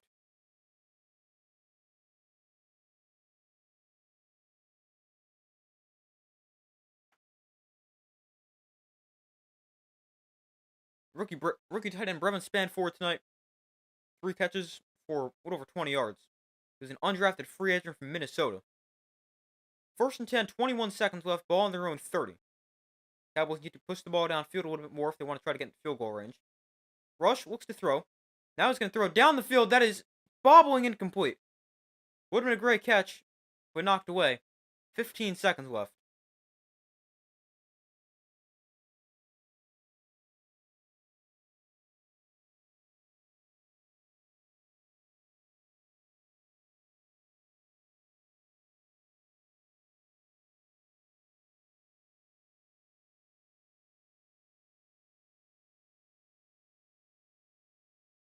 So 2nd and 10, 15 seconds left. Rush in shotgun, back on to his right. That's Zeke. 15 seconds. Rush looks to throw. Rush steps up in the pocket, rolls to his left, sets his feet, then throws downfield. That is incomplete. Wanted Jalen Tolbert near midfield. Brings up 3rd and 10 with 9 seconds to go. Risky throw there for Cooper Rush to throw back across the field into coverage as well. But luckily for the Cowboys, it just falls incomplete. Derek Stingley Jr. got hands on it, couldn't quite haul it in.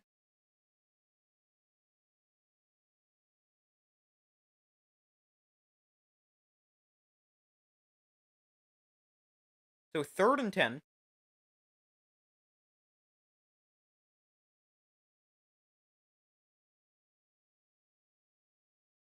Rush looks to throw. Rush just throws it away. Jonathan Mingo, the receiver in the area, receiver the Cowboys traded a 4th round pick for, which is a massive overpay.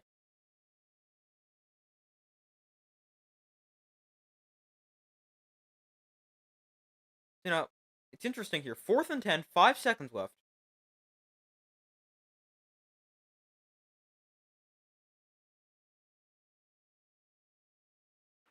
CeeDee Lamb not on the field for this play. The Cowboys going to keep the offense out there. Now the Cowboys call a timeout. But the Cowboys, they're going to find a way to mess this up. That's just something they would do. But 5 seconds left. I don't mind keeping the offense out there. I kind of like it for the Cowboys. There's 5 seconds left. You just got to make sure this play takes at least 5 seconds. So don't throw it away quickly. Really just don't throw it away quickly. If you're Cooper Rush, I mean, you could actually. That would be too risky, I would say.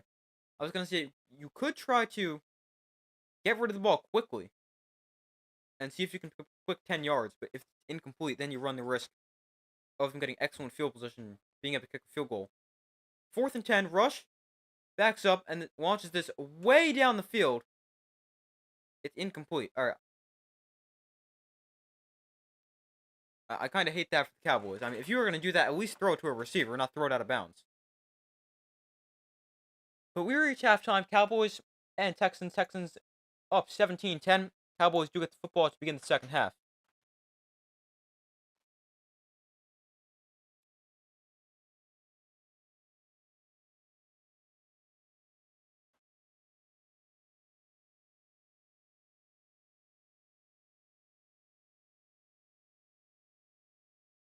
But I'm gonna go take a quick break, as I do at halftime of every game I stream. I'll be back in a couple minutes, and yeah, I'll be back in a second.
All right, I'm back. Thank you guys for staying with me as I took a quick break.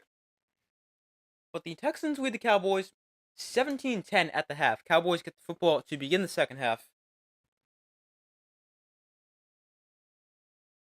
Um, but overall, the Texans got off to a great start. The Cowboys then been playing better as the first half progressed, and it's now 17-10 at the half.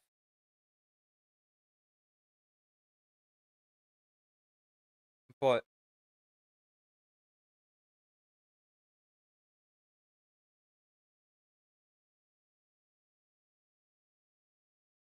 the as far as my updated score prediction goes, I originally said Texans 31-10. I mean, I don't think it'll be quite that much of a blowout because I mean the Cowboys are actually kind of decent as the half wore on, but I'm gonna go with the I'm gonna stick with the Texans and we're gonna go 31.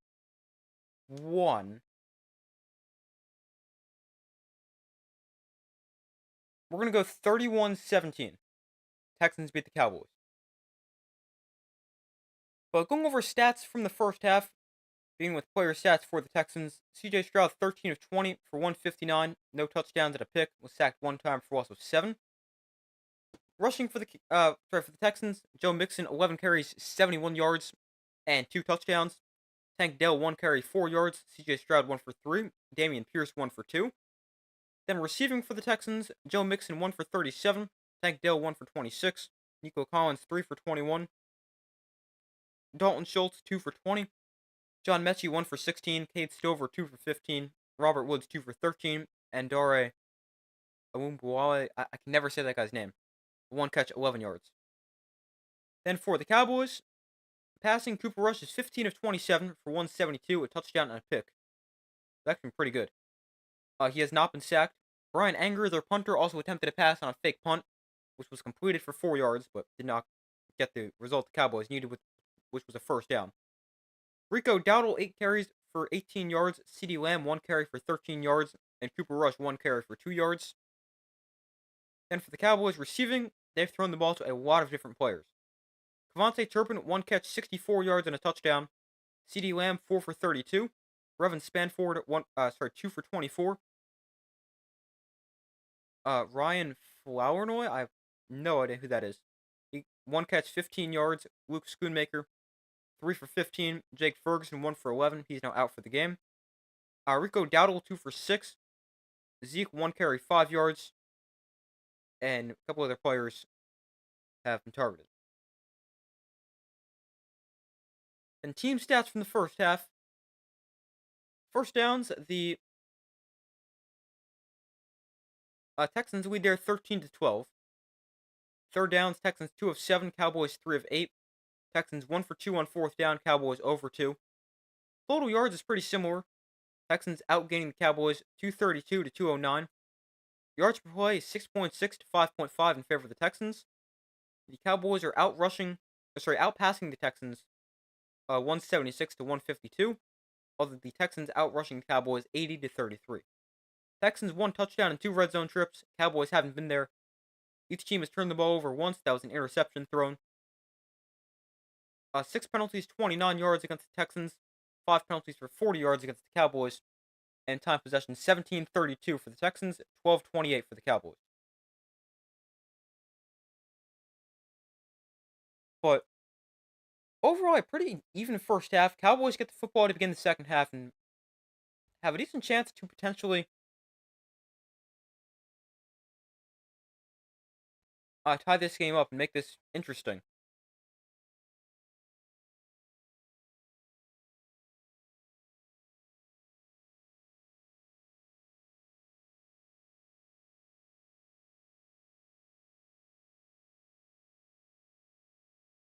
But all right, I'm not going to change the scoreboard yet because I don't think we're quite as close to. We're not that close to the second half. But we'll go over some scores from this week in the NFL. On Thursday Night Football, the Eagles beat the Commanders to take over first place in the NFC East as they won 26-18. Saquon Barkley with 146 and 2 touchdowns on the ground. The Packers beat the Bears on a blocked field goal 20-19. Lions beat the Jaguars 52-6. Vikings beat the Titans 23-13. Dolphins beat the Raiders 34-19. Rams beat the Patriots 28-22. Saints beat the Browns 35-14. Taysom Hill is this one game every year where he just goes insane. And that was this week for him. He had one of his two passes completed for 18 yards. He also did have an interception. Then as a runner, he had seven carries for 138 yards and 3 touchdowns. And then had 8 catches for 50 yards. He is one of the most unique players in the NFL. And it is just insane how good he is at literally everything. Like, in his NFL career, he has 2,400. Actually, let's go with passing first. He's thrown for 2,369 yards, 11 touchdowns, 9 interceptions as a passer. As a runner, he has 2,427 yards, 33 touchdowns, averaging 5.6 yards per carry. And then as a receiver, he's got 94 catches for 906 yards and 11 touchdowns. But Taysom Hill, one of the most unique players in the NFL, extremely versatile. And I love to watch him play.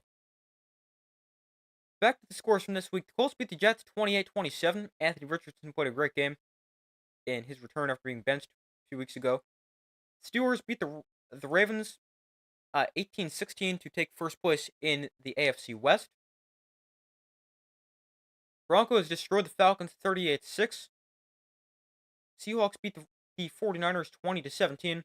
Bills handed the Chiefs their first loss of the season 30-21. And the Chargers beat the Bengals 34-27. That was actually a great game. I mean, Chargers dominated the first half, Bengals dominated the second, but ended up being a really good game. And it could have been even better if teams actually learned how to score in the fourth quarter.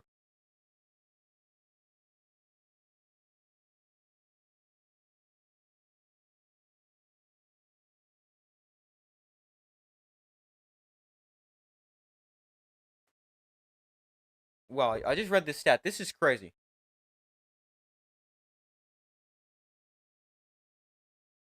The Chicago Bears had a 71.3% chance to win during yesterday's game against the Packers and lost. Over the last 3 seasons, they've blown 5 leads with a 90% or higher chance of winning. The odds of losing all 6 of those games are 1 in 68 million. That is wild.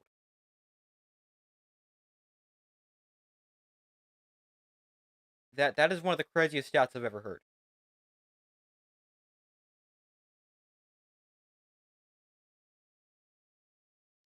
But the second half going to begin in a couple minutes. But I mean, that's one of the things that make you question. I'm not even a Bears fan, but makes you question, why is Matt Eberflus still their head coach? I mean, the guy is not good. I mean, he's got to be on the extremely hot seat.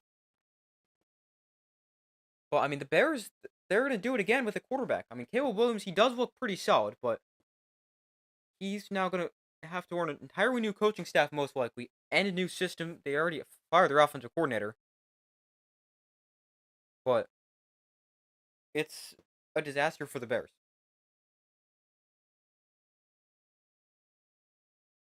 But the kick to open up the second half is a touchback. Cowboys are 0-5 when trailing at the half this season, and they're also 0-4 at home, so maybe they can pick up their first win there. Down by 7, they take over at their own 30-yard line as the kick is a touchback. So 1st and 10 at their own 30. Rush under center. Rico Dowdle is the back. Dowdle gets the carry, and Dowdle straight ahead. Barely got a yard, if that.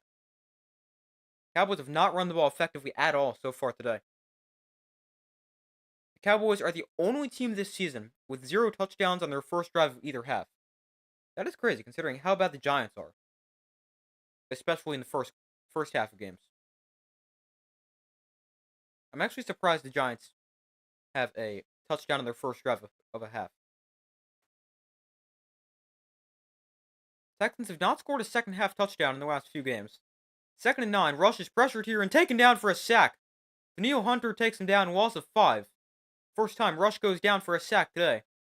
And it's 3rd and 10. Or sorry, 3rd and probably 14.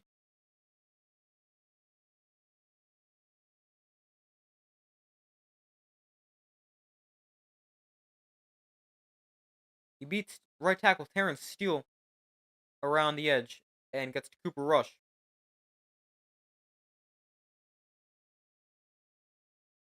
3rd and 13 after the sack. Rush, empty backfield. Now Zeke motions into the backfield, standing to his left. Play clock winding down.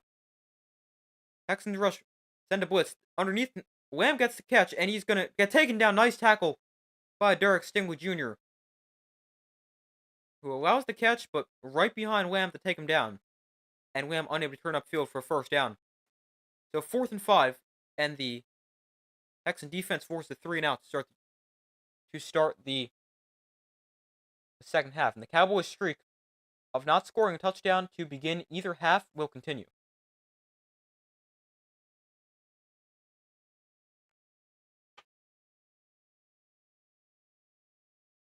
Cowboys, first time they're actually going to punt here. First time they send them the punt unit, they faked it. Brian Anger punts it away. Actually punts it this time. Robert Woods signals for a fair catch at the 25. And that is where the Texans will take over with 12:52 to go in the third quarter, already up 17-10.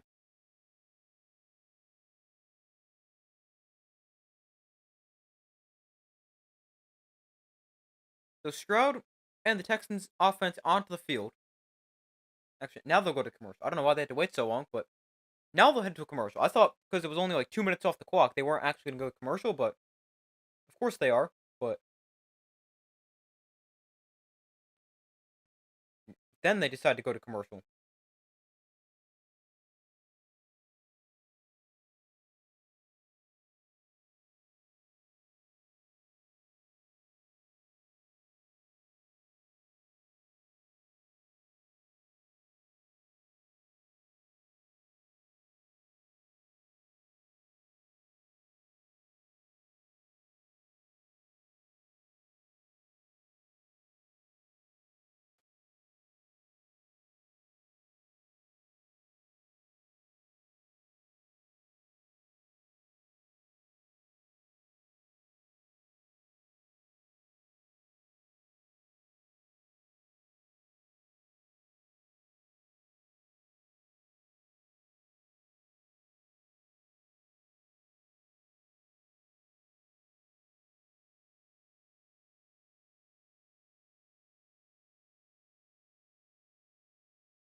But waiting for them to come back from commercial, Texans take over for the first time in the second half, up by 7 on their own 25, after they force a Cowboy 3-and-out on their first possession of the second half.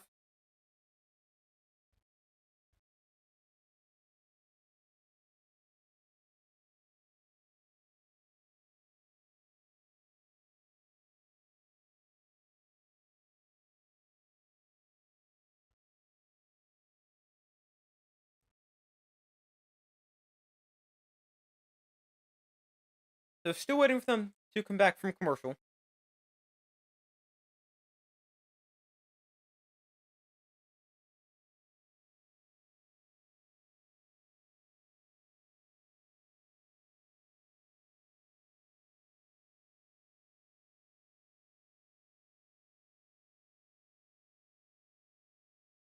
All right, now they're back.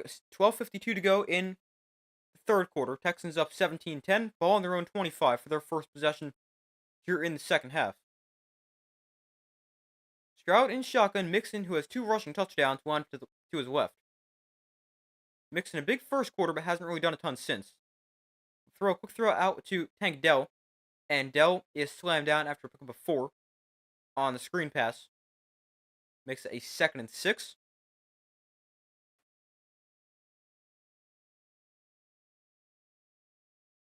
Texans have not struggled or have not been good in the second half recently.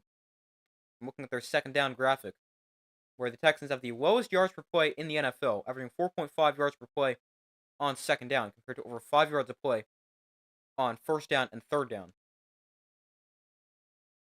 So 2nd and 6, Stroud looks to throw. Over the middle, that is a low throw, but hauled in by Tank Dell. Back-to-back catches to open up the second half, and a first down for the Texans. But the Texans' second half offense has not been good. Shutout in the second half last week. And going back to their game against the Packers, which they lost 24-22. They scored 3 points in that second half, outscored 10-3. Ended up losing. And against the Colts, the next game, we'll get back to that in a second. 1st and 10 from the 41. Stroud off play action, rolls right on the run. Stroud looking downfield. Stroud just going to tuck it and run, and he'll head out of bounds after a gain of 3. With the next game against the Colts, bit my tongue. The Texans also didn't score a touchdown, just 2 field goals in the second half, being outscored 10-6, but were able to get the win. Then the following game against the Jets, the Texans, again, no second half touchdowns with just 2 field goals, outscored 21-6 in the second half, ended up losing that game 21-13. And then last week against the Lions, no points in the second half, outscored 19-0, and end up losing 26-23. Stroud quick throw out to John Mechie, gets a couple of blocks, and Mechie's out of bounds, a yard short of the line to gain. Actually, they might give this to him. I don't know, I thought he was out a yard short.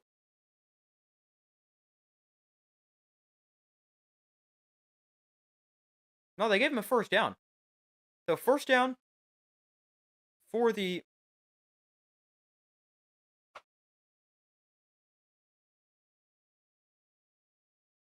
on the catch and run for John Mechie. 10.5 minutes to go in the third quarter.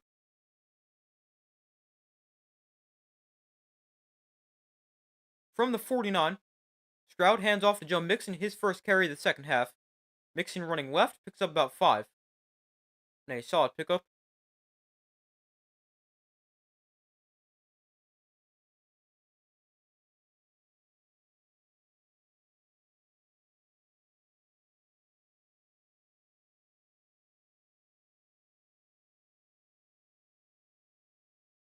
So 2nd and 5.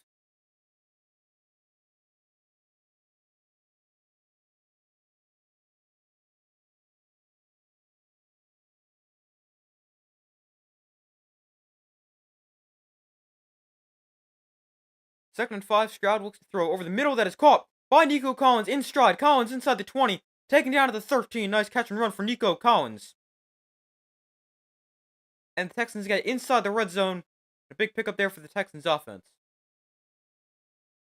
Now, going back to what I said a second ago about the Texans offense not being good in the second half, I think Nico Collins coming back can have a big impact, because they've been out him for the last 5 games. 4 of those games, they've been awful in the second half. So, getting your top target back, obviously, is never going to hurt a team, especially when it's somebody as good as Nico Collins. Collins today, 4 catches for 54 yards. 1st and 10 from the 12. Stroud in shotgun. Takes the toss to Mixon, now pitches it inside to Dalton Schultz. And he's going to pick up 2 to the 10-yard line. They went with like a triple option here. Looks like Stroud could have pitched it outside to Mixon. Looks like he could have kept it if he wanted to. Or he could have tossed it inside to Schultz, which he ended up doing.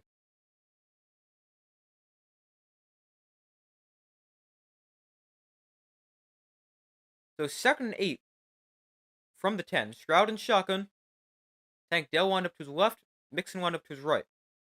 Mixon gets the carry, and Mixon bounces outside, running left, lowers the shoulder, breaks the tackle, and Mixon keeps balance for a gain of 6, although flag is down. 8:06 to go in the third quarter.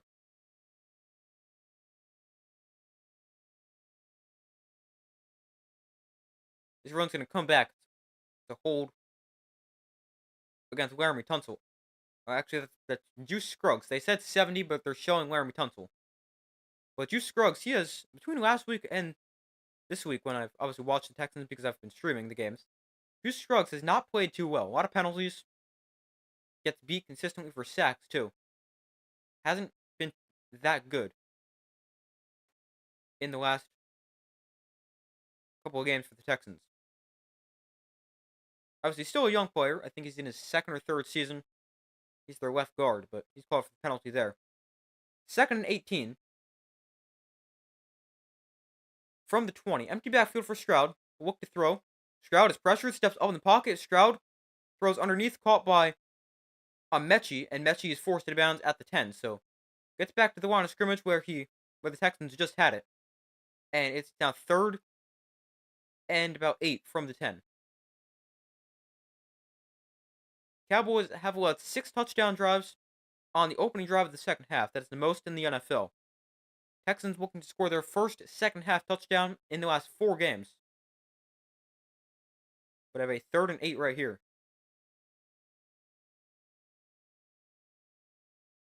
Ball on the 10. Empty backfield. Cowboys show blitz. Here they come. Stroud gets it out quickly. Oh, it's dropped by Mixon. He would have been short of a first down, but he drops it and it's incomplete. Great job by Stroud to get rid of this fast because he needs to with the blitz coming. The Cowboys send about everybody who's not in coverage.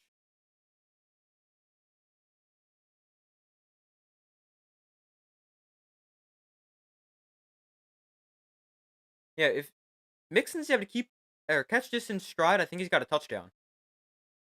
It's a little bit.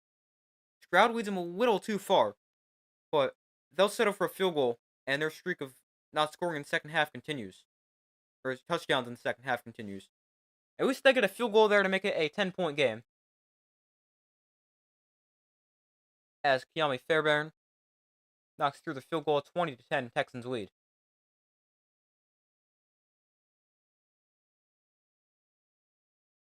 But the Texans with a pretty solid start here to the second half. They force a Cowboy punt on the first drive, and then they march down the field, but the drive stalls after a penalty, and they end up settling for a field goal.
But waiting for them to come back from commercial, Cowboys is set to receive the kickoff after allowing a field goal.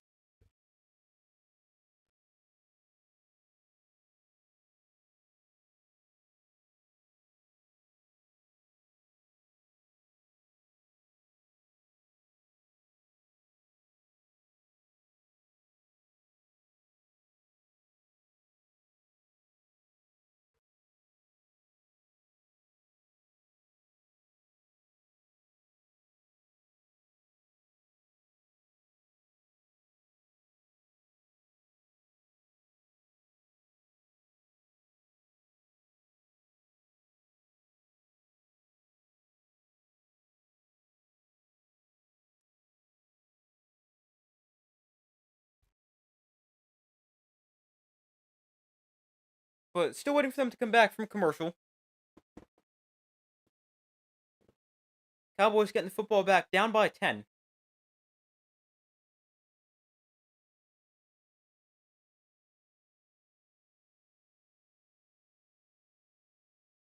Devontae Turpin back deep to receive this kickoff.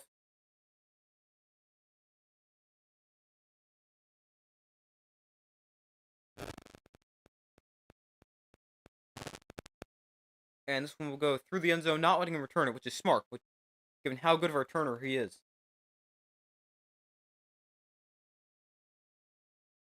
Cowboys, on their last 6 home games, including the playoffs, they have led for exactly 2 minutes and 15 seconds. Time down by 20 points, 20 plus points, 109 minutes, 2 seconds. Which is, that's insane. Not even trailing. Trailing by at least 20 points. That's crazy. 1st and 10 here from the 30. Touch pass forward to CeeDee Lamb. Lamb tries to get the edge, and he will be forced to bounds at roughly the line to gain. So a gain of about 10.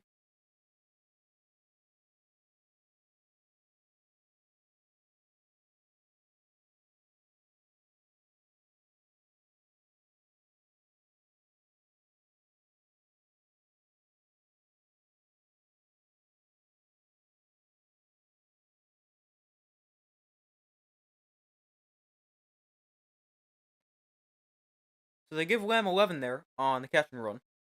Or the touch pass, whatever you want to call that. 1st and 10 from the 41. Rush throws at the feet of Deuce Vaughn. Incomplete, even though that was not intentionally at his feet.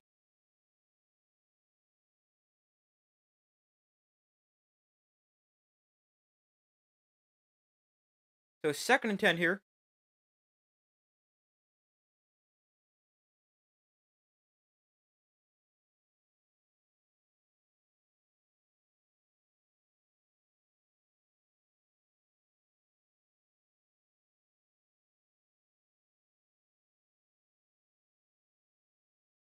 So 2nd and 10 from the 41. Rush looks to throw, steps up in the pocket, throws downfield. That is called for a first down. Schoonmaker, another target at the tight end.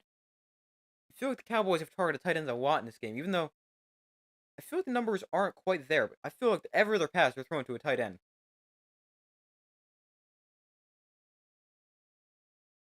Let's see. Rush is 18 of 31. I'll get back to that in a second. 1st and 10 from the 46. Handoff goes to Deuce Vaughn. And Vaughn is taken down after, actually, he's going to fight his way for about 2 or 3 yards. But let's see.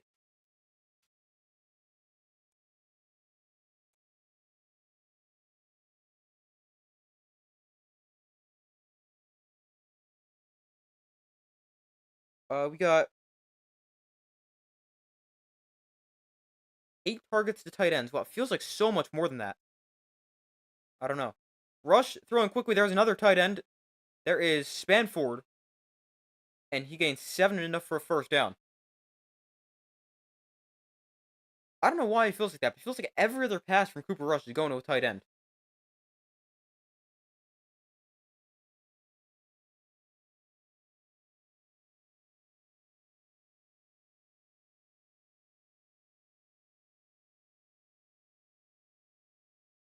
So 1st and 10 from the the Texans 36. Cowboys move the football here on their second drive of the quarter. Lamb in motion, rush off play action, will throw to Lamb in the flat. Oh, he dropped it. It's not a great throw from Rush, but it's one that has to be caught from CeeDee Lamb, and it's incomplete.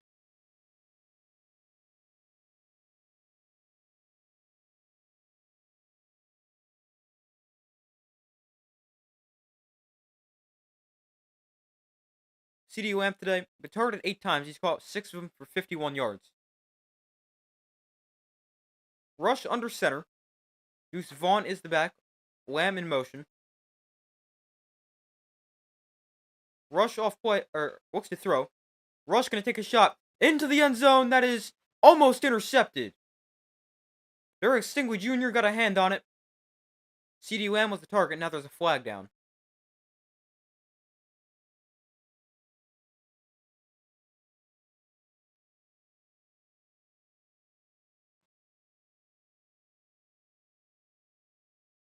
Let's see what this flag is going to be. We have offensive pass interference. CeeDee Lamb interferes with Derek Stingley Jr.'s ability to catch the ball, apparently. Wow. They would call that defensive pass interference if it was the other way around. He pulls on his arm till he can't catch it, and that is, wow, that's actually, not every day you see something called like that. Usually offensive pass interference is the push off or like a pick play that isn't run correctly, but backs him up 10 here. 2nd and 20. Rush looks to throw on 2nd and long. Rush with time. Throws downfield, incomplete. Another one in the area of his tight end.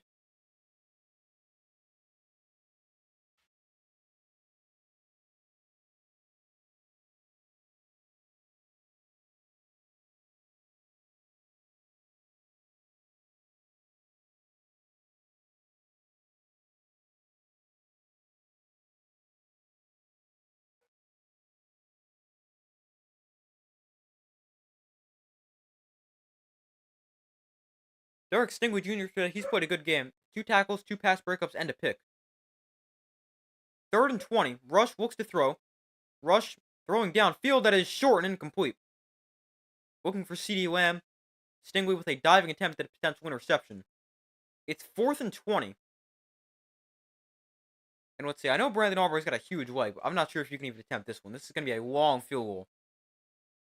It's going to be from probably 60 plus. I'd love to see them try this, but I just doubt it happens. Come on, send on the field goal unit. Let's see a long field goal. They will. Brandon Aubrey for 64. Brandon Aubrey on the way, and he got it. From 64, Brandon Aubrey is good. He missed from 40 earlier in the game because he slipped. But from 64 yards away, Brandon Aubrey, hold on, we got a flag.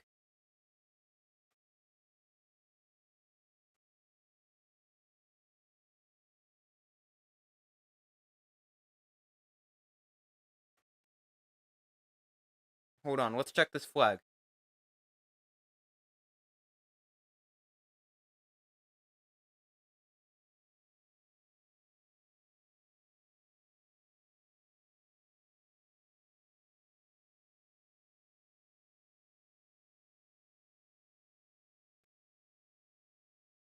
We got personal foul.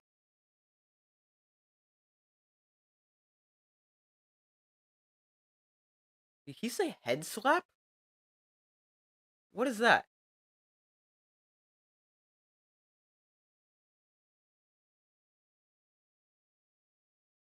Oh, okay. I guess that's what that is. He slapped the... He really just hit the other guy's head on his way through the line. So, I mean, good call by the officials there. I didn't even know that was a thing. But take the points off the board, gives the Cowboys an automatic first down, and wipes off a 64-yard field goal for Brandon Aubrey.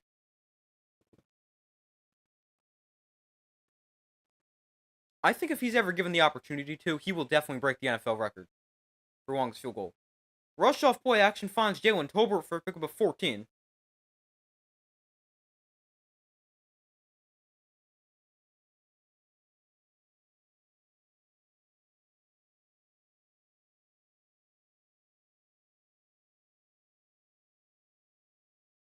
But we just saw Aubrey good from 64.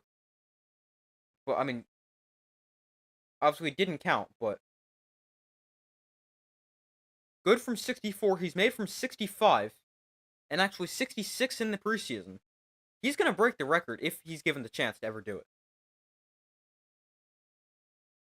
From the 16, fumbles the snap, Rush just dives on it at the 21. Loss of 5 from the 16 to the 21. And it's 2nd and 15.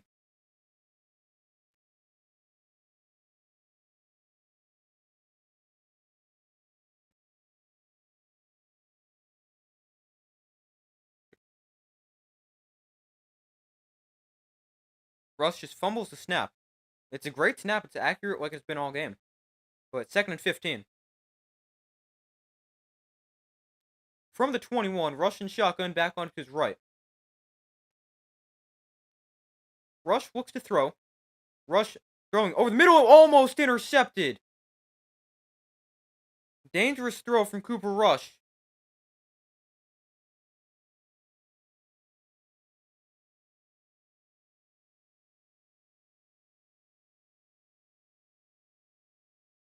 The safety Bullock nearly got the interception.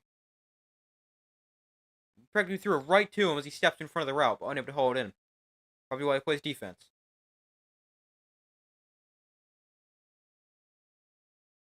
3rd and 15, ball on the 21. A first down will be inside the 6-yard line. Rush in shotgun, looks to throw. Given plenty of time, Rush throws to the outside. That is caught by Lamb, but short of the line to gain.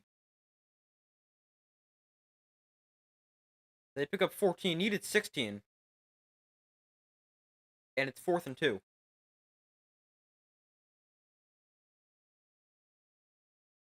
Yeah, that is a catch. Gets the feet in.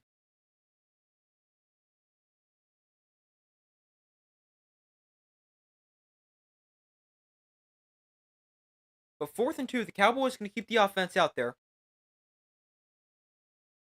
Down by 10. 2:20 to go here in the third quarter. Rush in shotgun. Lamb in motion. Rush design roll right. Rush doesn't like what he sees, now throws incomplete. Too high for Jonathan Mingo. We do have a flag. Hold on.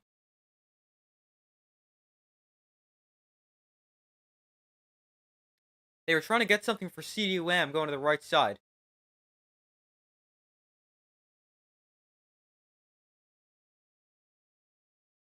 But Lamb was covered, so then Rush had to look elsewhere, unable to find a receiver. But it is a holding penalty against the Cowboys.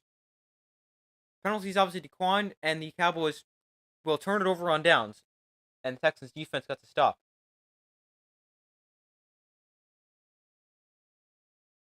So it's going to stay 20-10 with 2:13 to go in the third quarter. That was a long drive for the Cowboys just to result in a turnover on downs. 13 plays, 62 yards, 4:52 off the clock.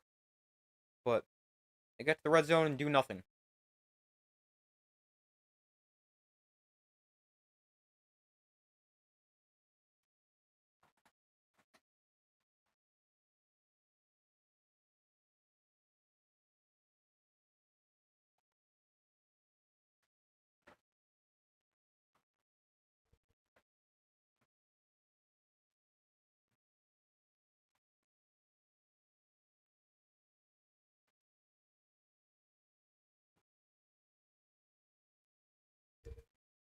Waiting for them to come back from commercial here. Cowboys turn it over on downs. Down by 10, 20-13. 2:13 to go. 20-10. 2:13 to go in the third quarter. Texans not good field position on their own 8-yard line when they take over.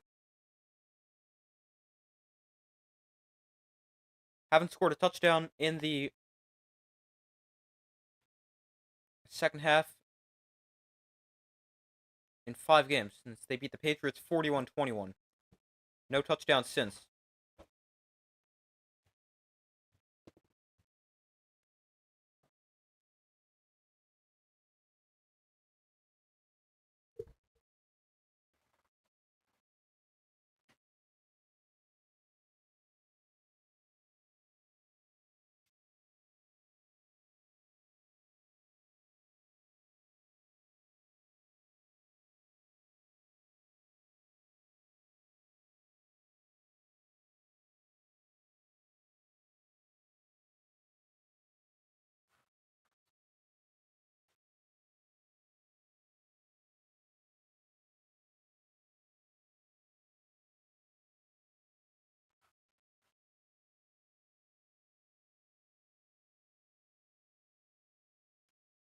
So still waiting for them to come back from commercial.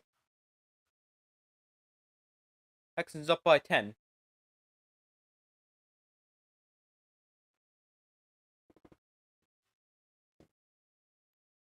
So 2:13 to go in the third quarter.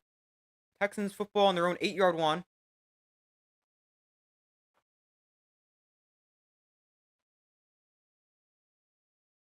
There's a handoff to Joe Mixon straight ahead. And a gain of about 6. They're talking about this right now. I just realized this when they're talking about it, but the Texans penalty actually helps them. As despite the Cowboys getting more yards and getting downfield, they're unable to convert on 4th down. And so the Cowboys take 3 points off the board, and it is now 20-10 instead of 20-13 had they taken the field goal. I mean, I would have taken the penalty as well, but just something that could be big down the stretch of this game. Cowboys take points off the board to extend the drive.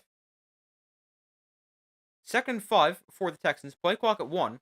They just get the snap off. Stroud with their handoff to Mixon, who's wrapped up at the line of scrimmage. Nowhere to go. Or Kendricks makes the tackle. 3rd and 5.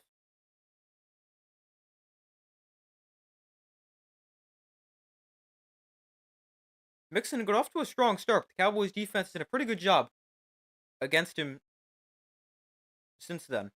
Speaking of since, Texans started 2 of 3 on 3rd down. Since then, they have not converted 0 for 5.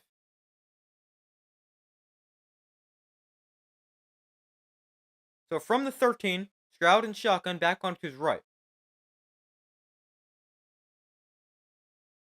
Cowboys bring a blitz. It's picked up. Stroud with time. Throws towards the outside. That's caught by Tank Dell for a first down to the 25. And the Texans convert on 3rd down.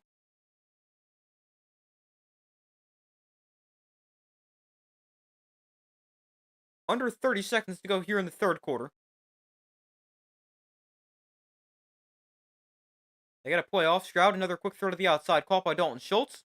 And he steps out of bounds after a gain of 6, with 17 seconds to go in the 3rd quarter.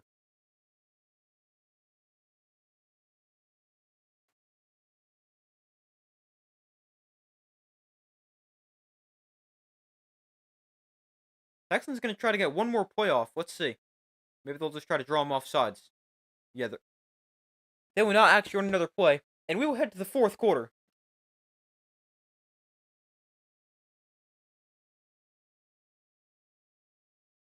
The Texans lead the Cowboys 20-10.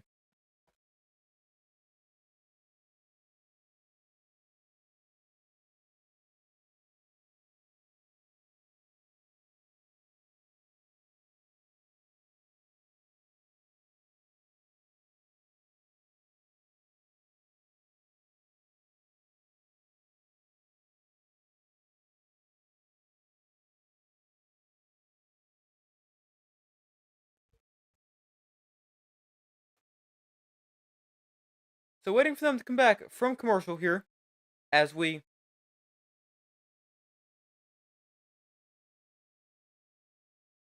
enter the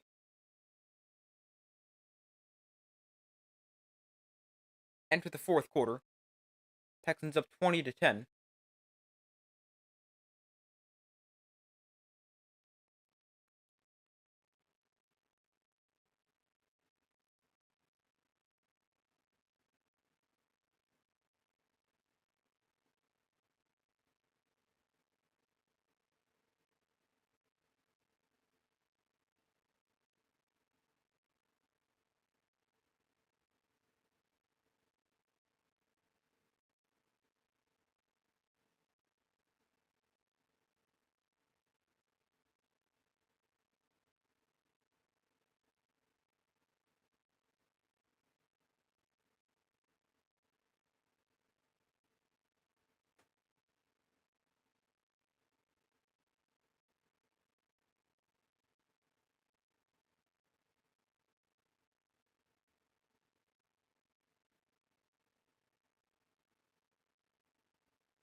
So still waiting for them to come back from commercial.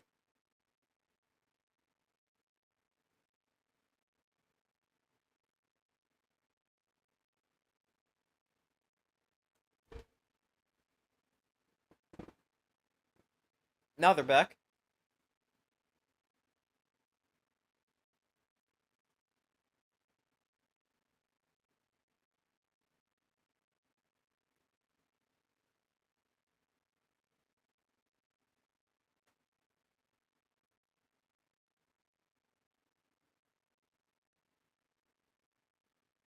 So 2nd and 3 here for the Texans entering the 4th quarter. A handoff to Joe Mixon, who cuts up the middle, and Mixon is going to be taken down about a yard short of the line to gain to make it 3rd and 1.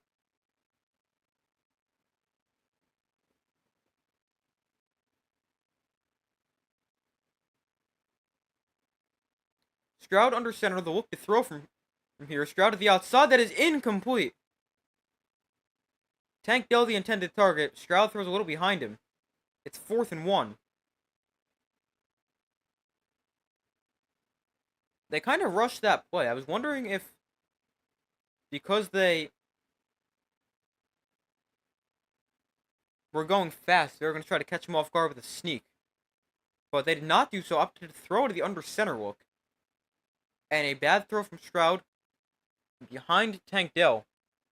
And the Texans forced to punt.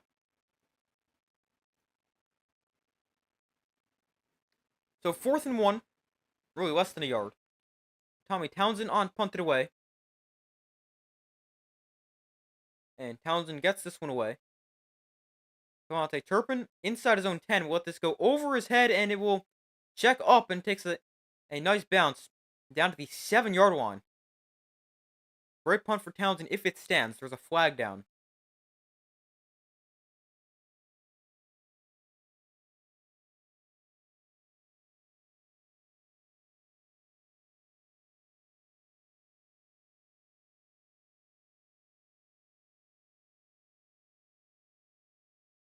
Alright, so there is no foul. It's 1st down. Cowboys backed up deep inside their own territory on their own 7. Great punt for Tommy Townsend. Longtime chief punter in his first? I think it's his first year with the Texans. Could be his second. I'm not sure. No, I think the Chiefs had him in the Super Bowl last year. I'll look it up.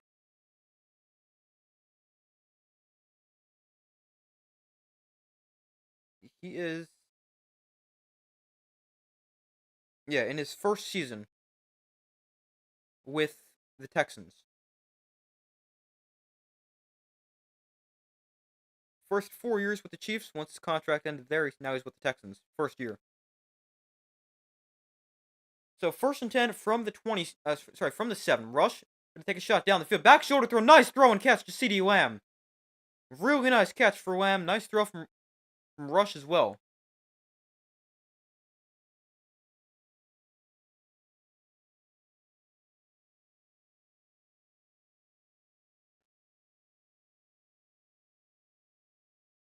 Wow, that is nice.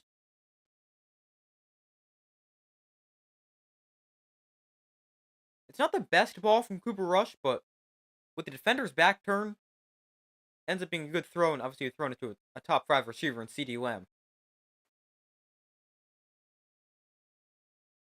So from the 36, Rush looks to throw. Underneath that is caught, but taken down right there. Flag is down as well. How many tight ends do the Cowboys have? Also, how many times is Cooper Rush going to throw to a tight end?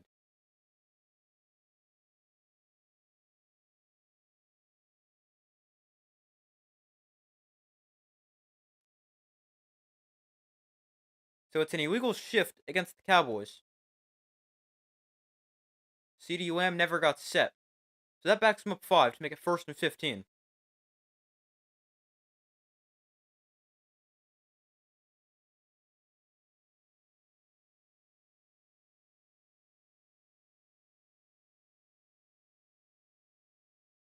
Cowboys play selection been extremely pass heavy. 42 passes, 13 rushes. With 1st and 15, Rush hands off to Rico Dowdle, who's got some space. And Dowdle gets the penalty yardage back and then some, gaining about 9.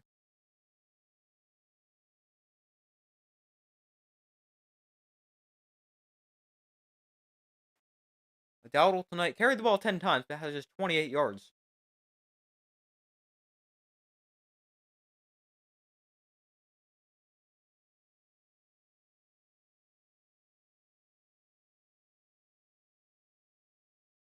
So 2nd and 6. Rush steps up in the pocket. Ball's out. The ball is free. It's scooped up by the left tackle, Tyler Guyton. He loses the football. Now it's scooped up by Derek Barnett. Running it back for the Texans. He's in for a touchdown.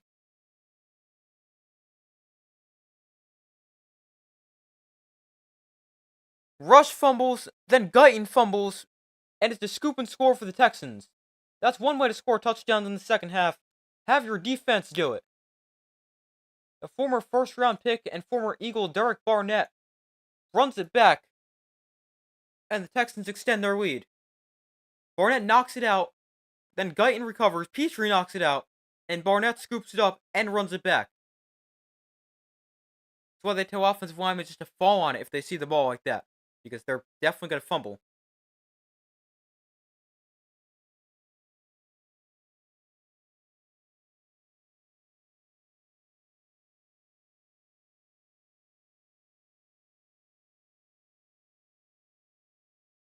So here is Fairbairn for the extra point, and it is now 27-10. That's the Texans' first second half touchdown in 5 games. That's one way to score touchdowns in the second half. I mean, their offense is not doing it, but their defense gets the job done.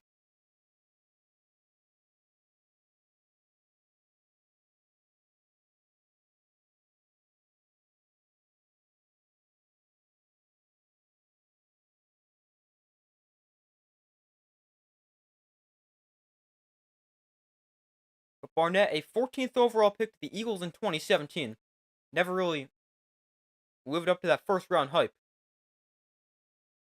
In his second season with the Texans, after spending 6 with the Eagles, but never had more than 6.5 sacks.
Hold on 1 second.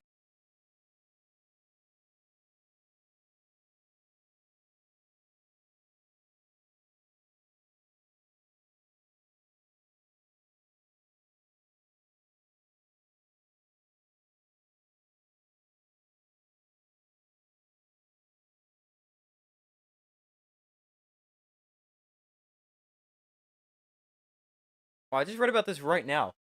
The Browns linebacker Jeremiah Owusu-Koramoah might not ever play football again. He suffered a neck injury yesterday, and apparently it's not looking good for him. Obviously, that's never what you want to hear. Team's hoping he can make a miraculous recovery from his injury, but hopefully he's okay. It's now 27-10. The Texans lead the Cowboys. Devontae Turpin takes a knee in the end zone for a touchback, and the Cowboys take over down 17.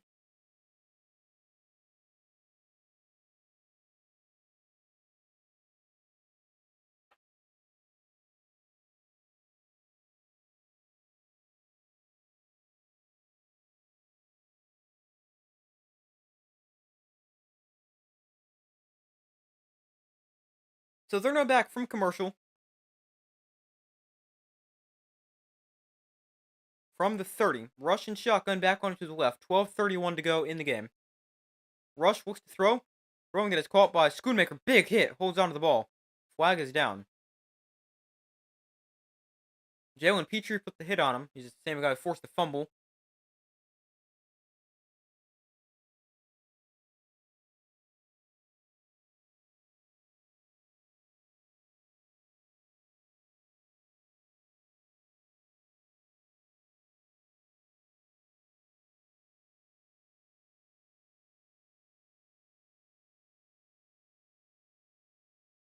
We got an unnecessary roughness call here.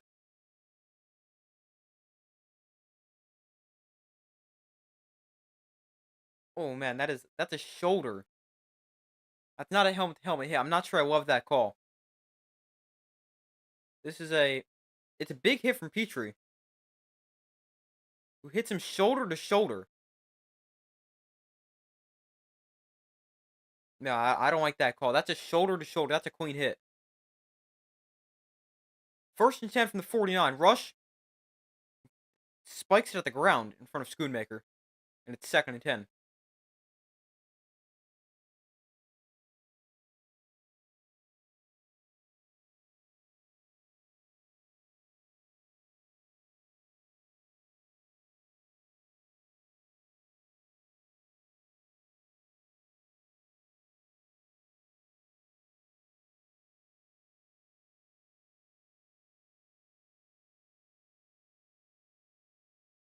But the ESPN rules guy just said it was a clean hit, and it's only to the head or neck area. Rush going deep, down the field, almost intercepted. Derek Stingley Jr.'s got hands on so many today, it's only been able to actually catch one for a pick. That's probably the 4th pass he's nearly picked off.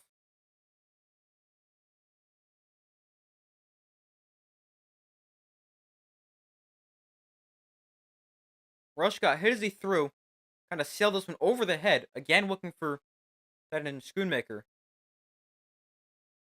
Derek Stingley Jr., 3 pass breakups, 2 tackles, and a pick. Could have like 4 picks by now. 3rd and 10 from their own 49. Rush to throw. Rush over the middle, call knocked away by Lamb. Or from Lamb. Nice play. And it's 4th and 10. I mean, either way, that was either getting knocked down, which it was, or Lamb was getting taken down right there. There's no way he's spinning free from that tackle.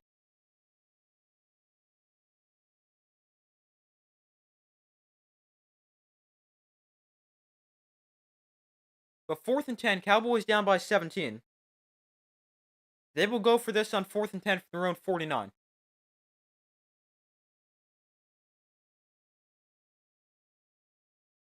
Rush looks to throw. Rush pressured, rolls to his right. Flag comes in. Rush still on his feet. Then throws downfield. That's caught. They're going to convert here on this 4th and long. Still on his feet, spinning his way to the 30. But this is certainly going to come back for a hold.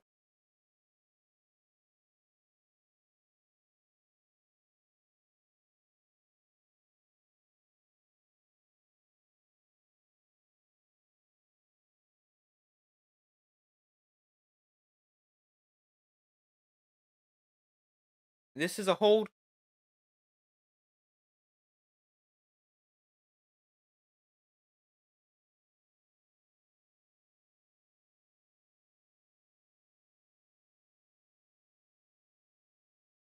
And so that wipes off a big conversion there for the Cowboys. We got a 2nd string left tackle in for the Cowboys. I don't know if Tyler Guyton has been benched or if he was hurt. Well, now this lineman's. Oh, now they're punting on 4th and 20. I don't know what's happening with the Guyton there, the rookie from Oklahoma, but Cowboys punted away. Texans get the ball back, and Robert Woods fair catch at the 20. So the Cowboys, another mistake, cost them a 4th down conversion.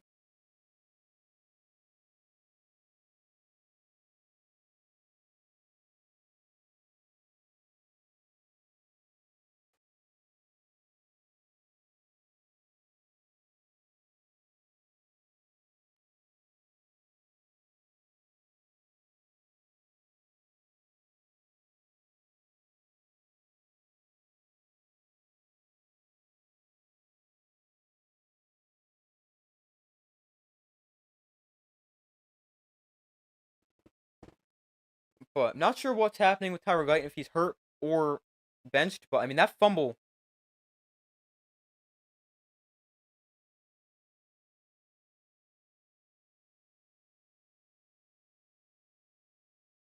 Tyler Guyton gave up the pressure, which knocked the ball out. Then he fumbled the ball after recovering the fumble.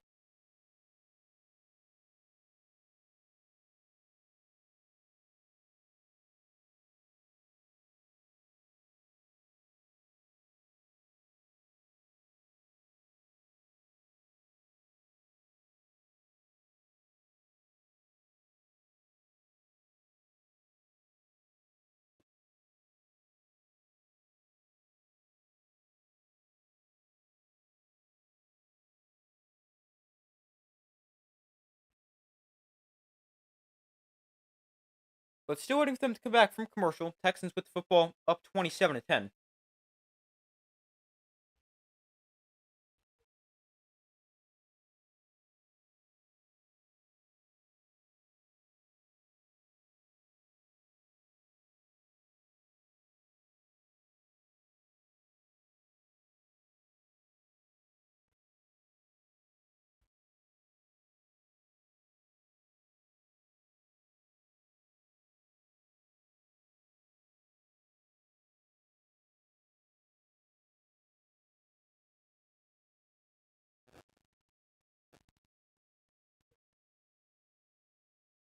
But still waiting for them to come back.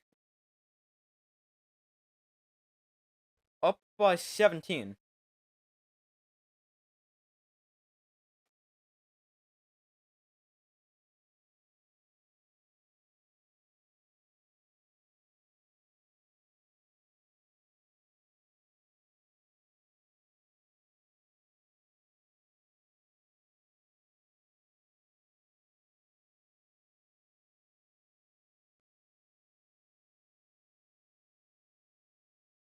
Now they're back from commercial. Stroud off play action, looking to throw, stepping up in the pocket, rolling to his left. Stroud is going to tuck this and run. He crossed the 30-yard line, crossed the 35. He's out of bounds at the 40.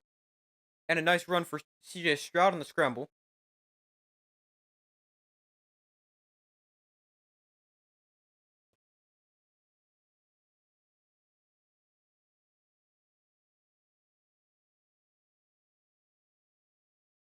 But a good job from Stroud. Nobody open downfield. Blocking's not great, as it hasn't been good all year for the Texans' offensive line.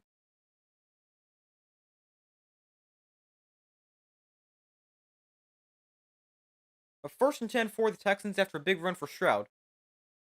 10:45 to go in the game on their own 39. Stroud under center. Stroud off play action. Plenty of time this time. Zips one over the middle.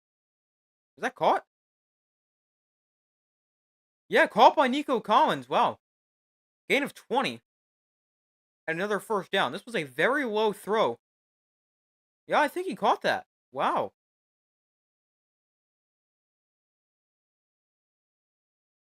Texans try to go quickly, but Mike McCarthy says, not on my watch, and he throws the challenge what? I don't know. This either bounces off the ground or his arm. It's really hard to tell.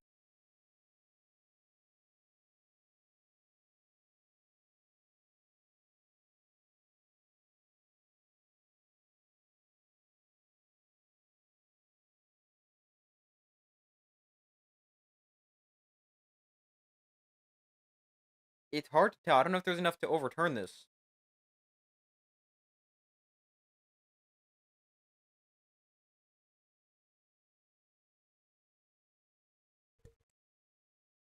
But it is. There's a very good chance it could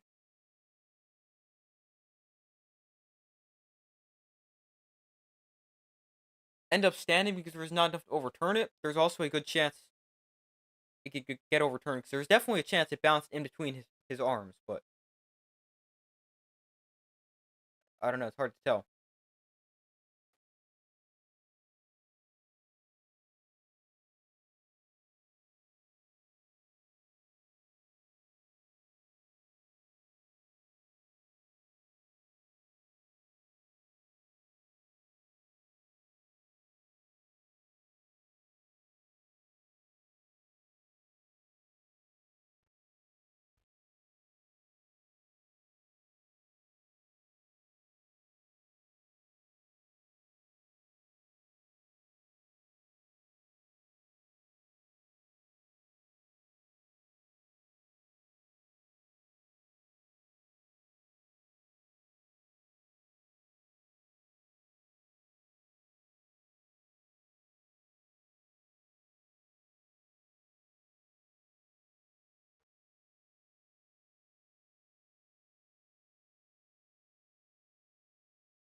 So still waiting for them to come back from commercial.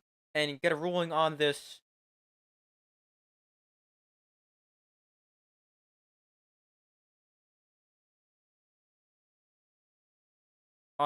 this challenge for the Cowboys.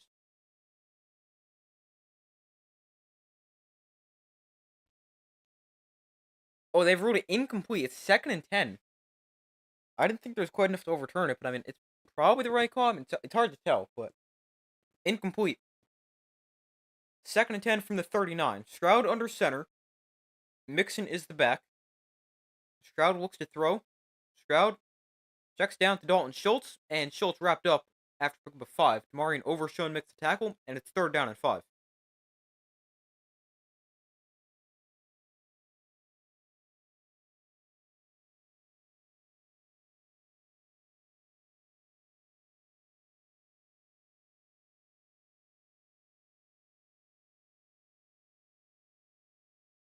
Texans today 3 of 10 on 3rd down, averaging 5.9 yards to go. This one right around there as well.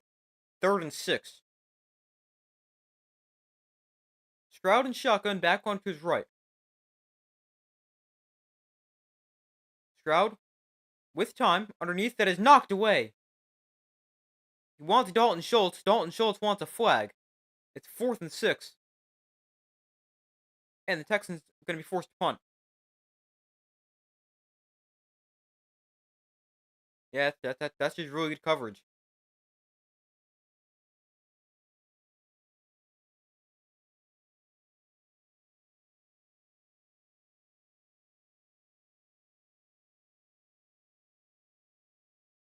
So 4th and 6. Tommy Townsend on to punt it away. 9:52 to go in the game. Townsend punts this away. Fair catch, signaled for and taken at the 9 by Kavontae Turpin. And that is where the Cowboys will take over, down by 17.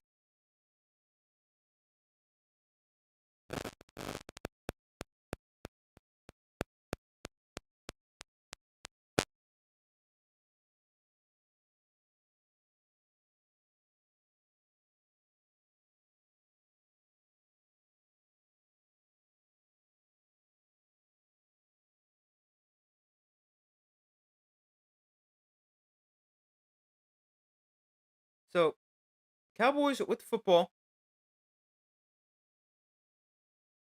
on their own 9-yard line. Rush to the outside, that is holding by Tolbert. I mean, Cooper Rush, are we ever going to get to see Trey Lance? They're showing him on the sideline right as I mentioned him. The 3rd round pick in 2021, never really got a chance. I mean, he hasn't looked very good in the preseason, but Cowboys must never want to have Trey Lance. Rush goes down for a sack. It's 3rd and long.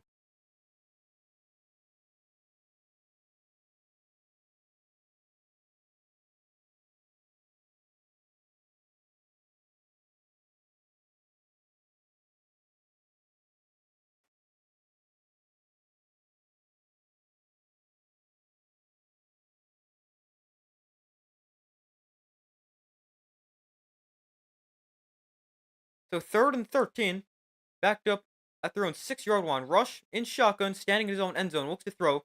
Pressured, Rush throws downfield. That is caught for a 1st down. Schoonmaker up to the 30, and nice play for the Cowboys on 3rd and long to move the chains.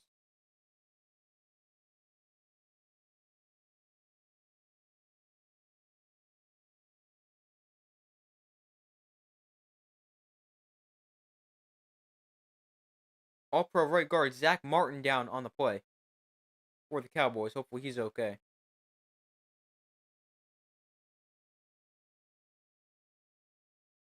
This 7-time first-team All-Pro in his 11th season.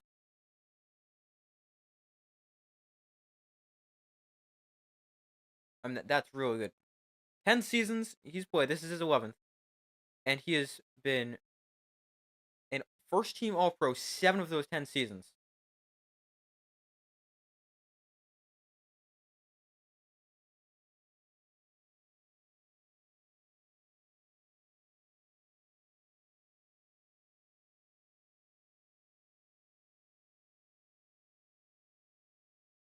But Zach Martin limps his way off the field. Hopefully he's okay. Was the 16th overall pick in the 2014 draft at Notre Dame. 9-time Pro Bowler, 7-time first team All Pro, but that's the most for any active player. And he's actually an unrestricted free agent at the end of this season, so that'll be interesting to see. If the Cowboys bring him back, or if new team tries to go after him. He is older as well, but I mean, still playing at an extremely high level. One of the best guards in the NFL.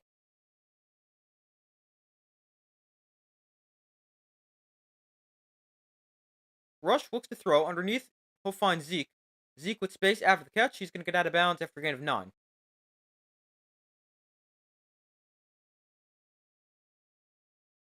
Let's see. Zach Martin is 33 years old. Touchdowns at AT&T Stadium.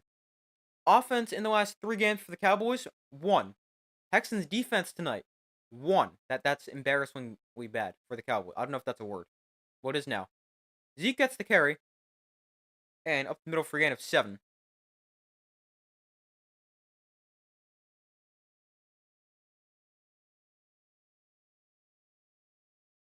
Now we got another offensive line injury, as left guard Tyler Smith is down. So the Cowboys losing both their guards in the span of 3 plays. He's grabbing his left ankle. Hopefully he's okay.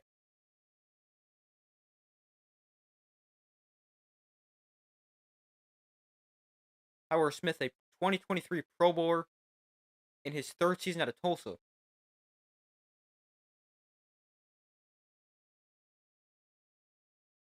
He played tackle in college, got drafted as a tackle. They tried him there with Tyron Smith out a couple years ago. That didn't really work. They moved him inside to guard, and he has been exceptionally good as the Cowboy left guard.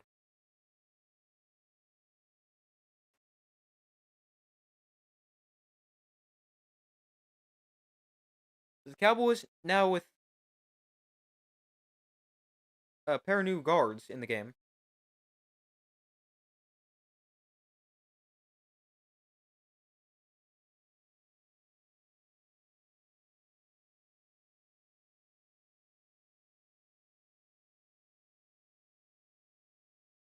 Upcoming schedule for the Cowboys their next 5 games. They visit the Commanders next week, then they're home against the Giants on Thanksgiving, then home against the Bengals, that's on Monday night, and at the Panthers and home against the Bucks. That brings us to week 16. First and 10 here from the 47. Rush looks to throw. Rush way short and behind his receiver, incomplete. Looking for Jonathan Mingo. So 7:24 to go in this game.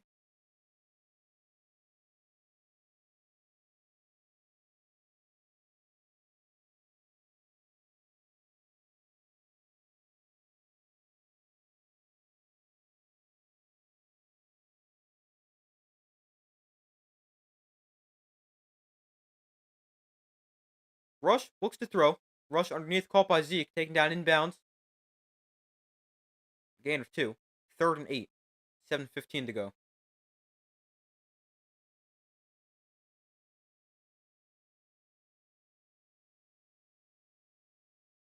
Cowboys have caught a pass play 52 times today, compared to just 15 runs. From their own 49, it's 3rd down and 8. Rush and shotgun back onto his left. Rush looks to throw. Steps up in the pocket, and he's taken down for a sack. Daniil Hunter with his 2nd sack of the game, beating Terrence Steele around the edge for the 2nd time. And it's 4th and long.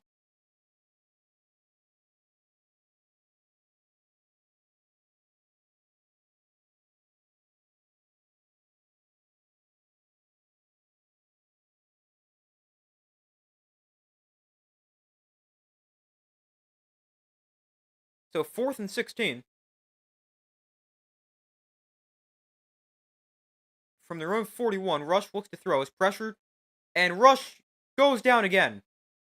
Another sack for this Texan defense, and the Cowboys turn it over on downs. This game is definitely over. Oh, I just realized never moved the ball marker, so we'll just leave it there. Texans, they now take over.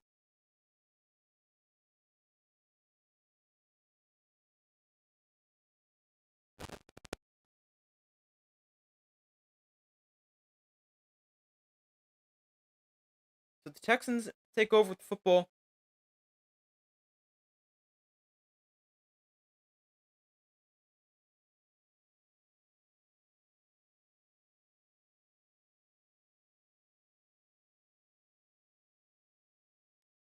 From the Cowboy 35, Stroud under center. Dell in motion. Stroud hands off to Joe Mixon, and Mixon gains 3. Under 6 minutes to go. Texans still up 27-10. Still no offensive touchdown in 5 games. Mixon 16 for 85 and 2 touchdowns. Zach Martin getting helped. Looks like on his way to the locker room. Hopefully he's okay.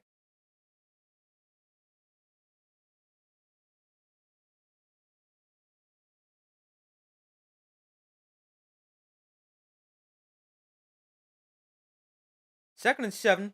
Stroud tosses to Mixon left. Turns the corner. Joe Mixon inside the 20. Mixon still on his feet. Down at the 14. Nice running for Joe Mixon.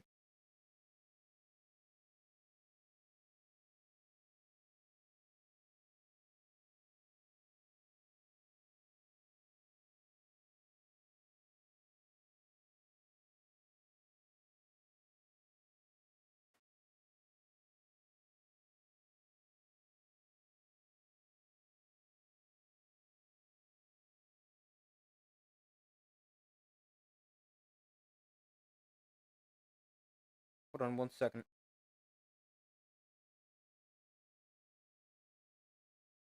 Alright.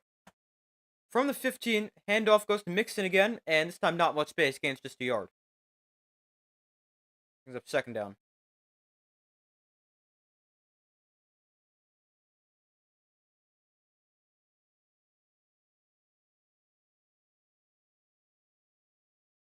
Mixon, his 5th straight rushing game with 100 yards and a touchdown. That is the tie for the longest streak in the Super Bowl era.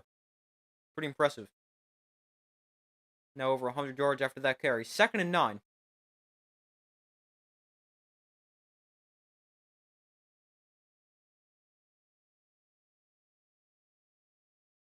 Stroud under center from the 14. Mixon gets the carry again. He gains 4 up the middle.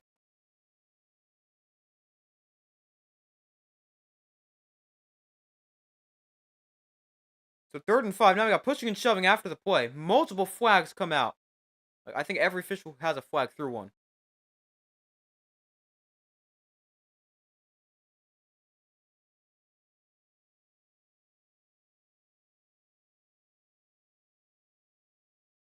Jeez, there's like 5 flags in the field.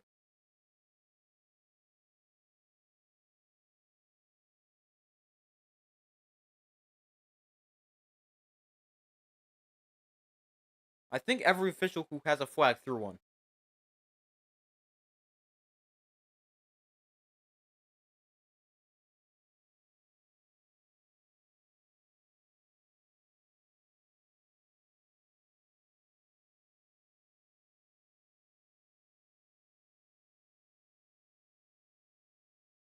Now we gotta sort all this out.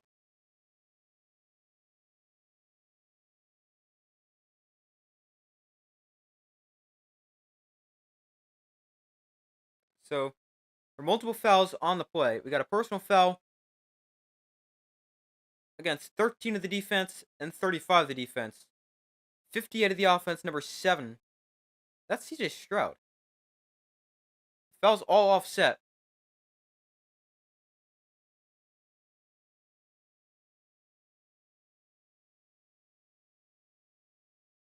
Oh, 7 of the defense, I think. Trayvon Diggs.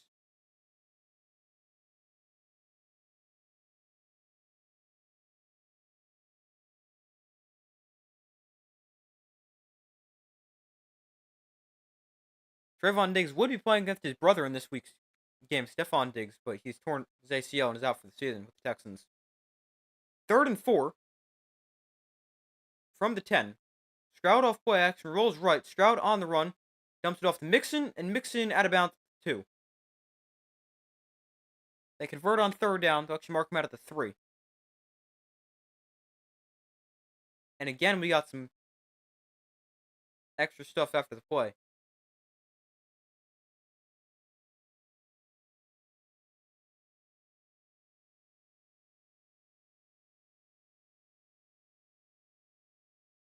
Micah Parsons slams Robert Woods to the ground.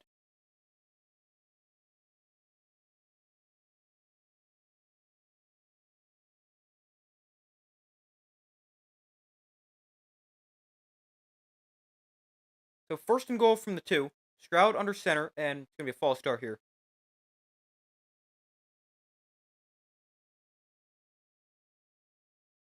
Actually, 12 men against the Texans. No defense. Oh, wow.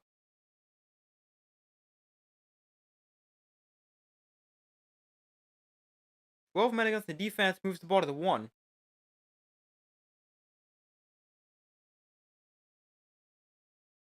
Cowboys are just a disaster.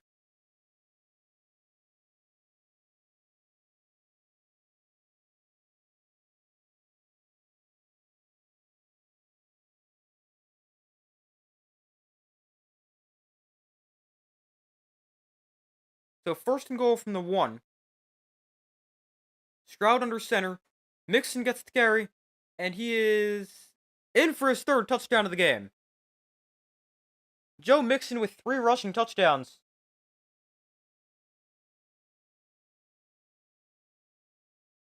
Runs it in from a yard out. 6 plays, 35 yards. 250 off the clock. And the Texans extend their lead. It is now 33-10. And that is their first touchdown in their last 23 second half possessions. About time they score in their last 5 games. First offensive touchdown in the second half in their last 5 games. Fairbairn for the extra point. And he hits it 34-10. Texans with the Cowboys. Joe Mixon today, 22 touches, 153 scrimmage yards, and 3 touchdowns. He has been great.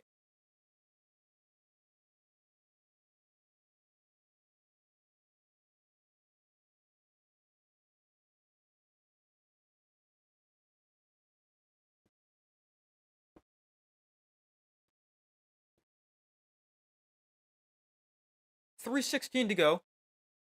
Texans up big, 34-10.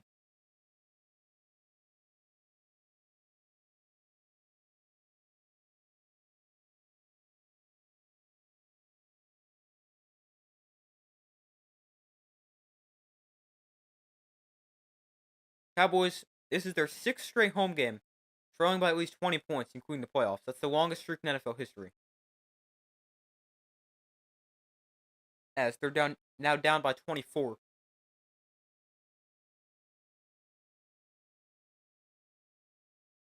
The kick is touchback and will come out to the 30. .316 to go.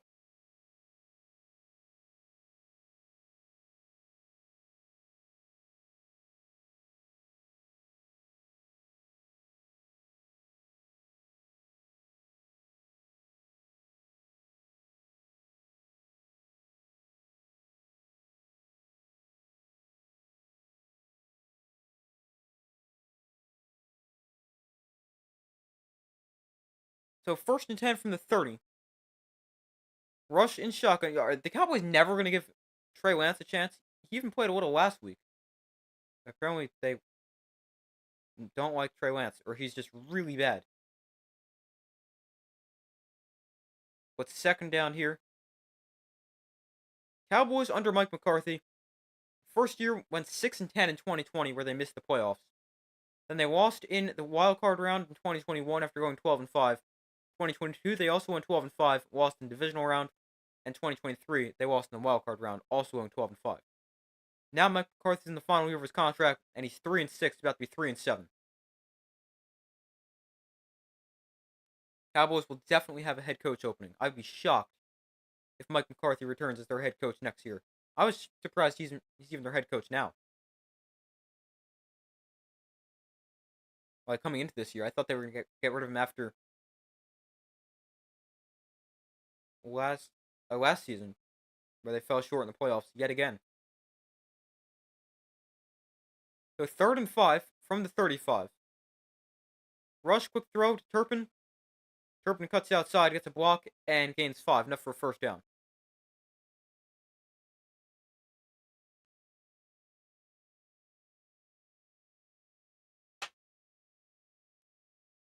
But we're just 2-minute warning here. Texans up big, 34-10. They're destroying the Cowboys. Speaking of McCarthy, I wonder if he can potentially get fired. Well, the Cowboys probably just let his contract expire. Never mind.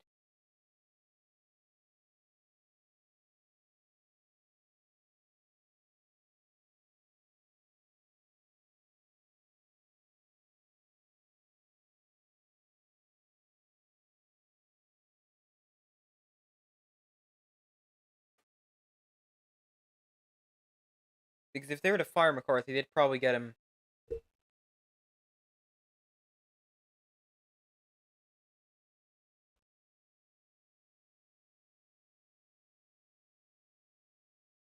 Then they'd have to pay him. I think I don't know how that exactly works.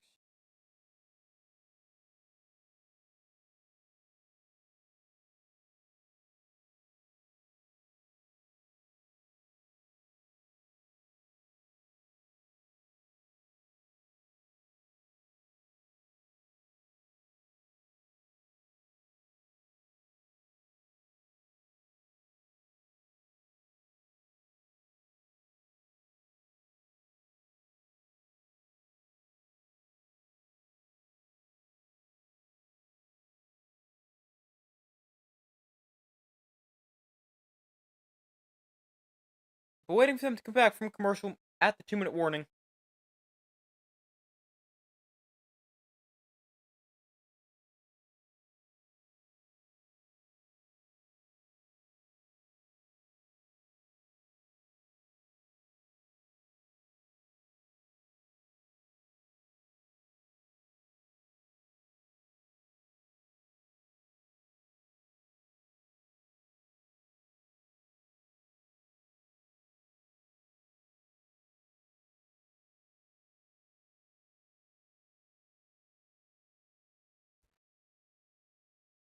Still, alright, they just got back right as I said that. But Texans up big, 34-10. 2 minutes left. Another game the Cowboys have just gotten destroyed. The Giants fan not necessarily complaining about that. I just hope the Giants don't beat the Cowboys in a couple weeks on Thanksgiving. The Giants need to keep their good pick. The Giants are the only team to lose on a bye week. They had the second pick coming into the week. Now they have the fifth pick. I mean, I know other teams played and lost, but the Giants didn't, but it's just frustrating. But as long as the Giants keep losing, they'll be fine.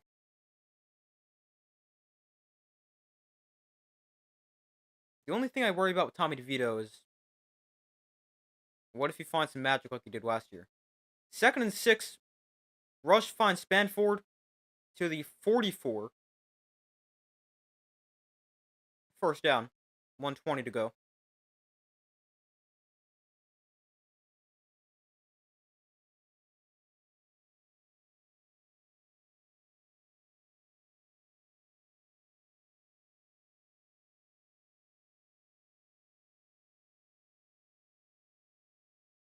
Handoff to Vaughn straight ahead gains 2.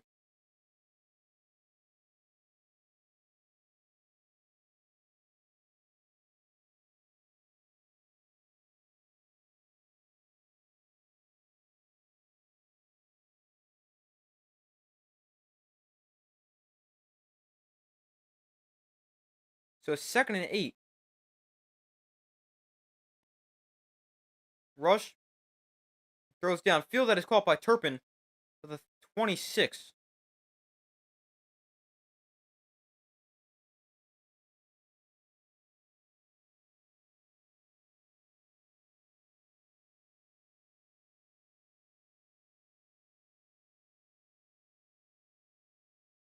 Rush to throw again. Gonna take a shot to the end zone. Incomplete. Did I predict 34-10? I think I said 31-10, but I was definitely close.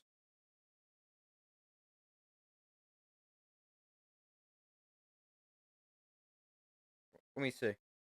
I'm pretty sure I said 31, but I was definitely close.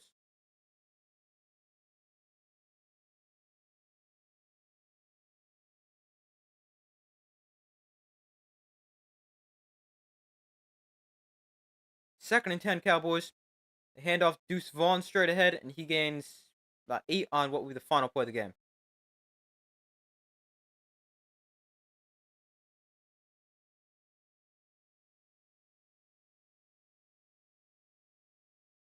Yes, I said 31-10. Cowboys got a beating. Yeah, they have, and probably will continue to be that way with how bad they are with Cooper Rush at quarterback. I mean, at what point do you give Trey Lance an opportunity? That's my question for the Cowboys. Because he never really, I don't think he got a chance. Obviously, there's still a ton of potential for Trey Lance, and I mean, how much worse can he be than Cooper Rush? Probably not that much worse. So I mean, I think why not give Trey Lance a chance? He was going to get his opportunity with the 49ers, and then he broke his ankle, and Brock Purdy emerged as this great quarterback, despite being Mr. Irrelevant. But 34-10, Texans beat the Cowboys, and I think the Cowboys might want to consider Trey Lance, not necessarily next week, but start maybe 3-4 games before the season ends. But Texans win easily. That's going to do it for today's stream, everybody. Thank you guys for joining me. Be sure to like this stream, subscribe, turn notifications so you don't miss any of their upcoming videos. I do my best to post as often as possible. I hope you have a great rest of your day or night, and I will see you in the next video.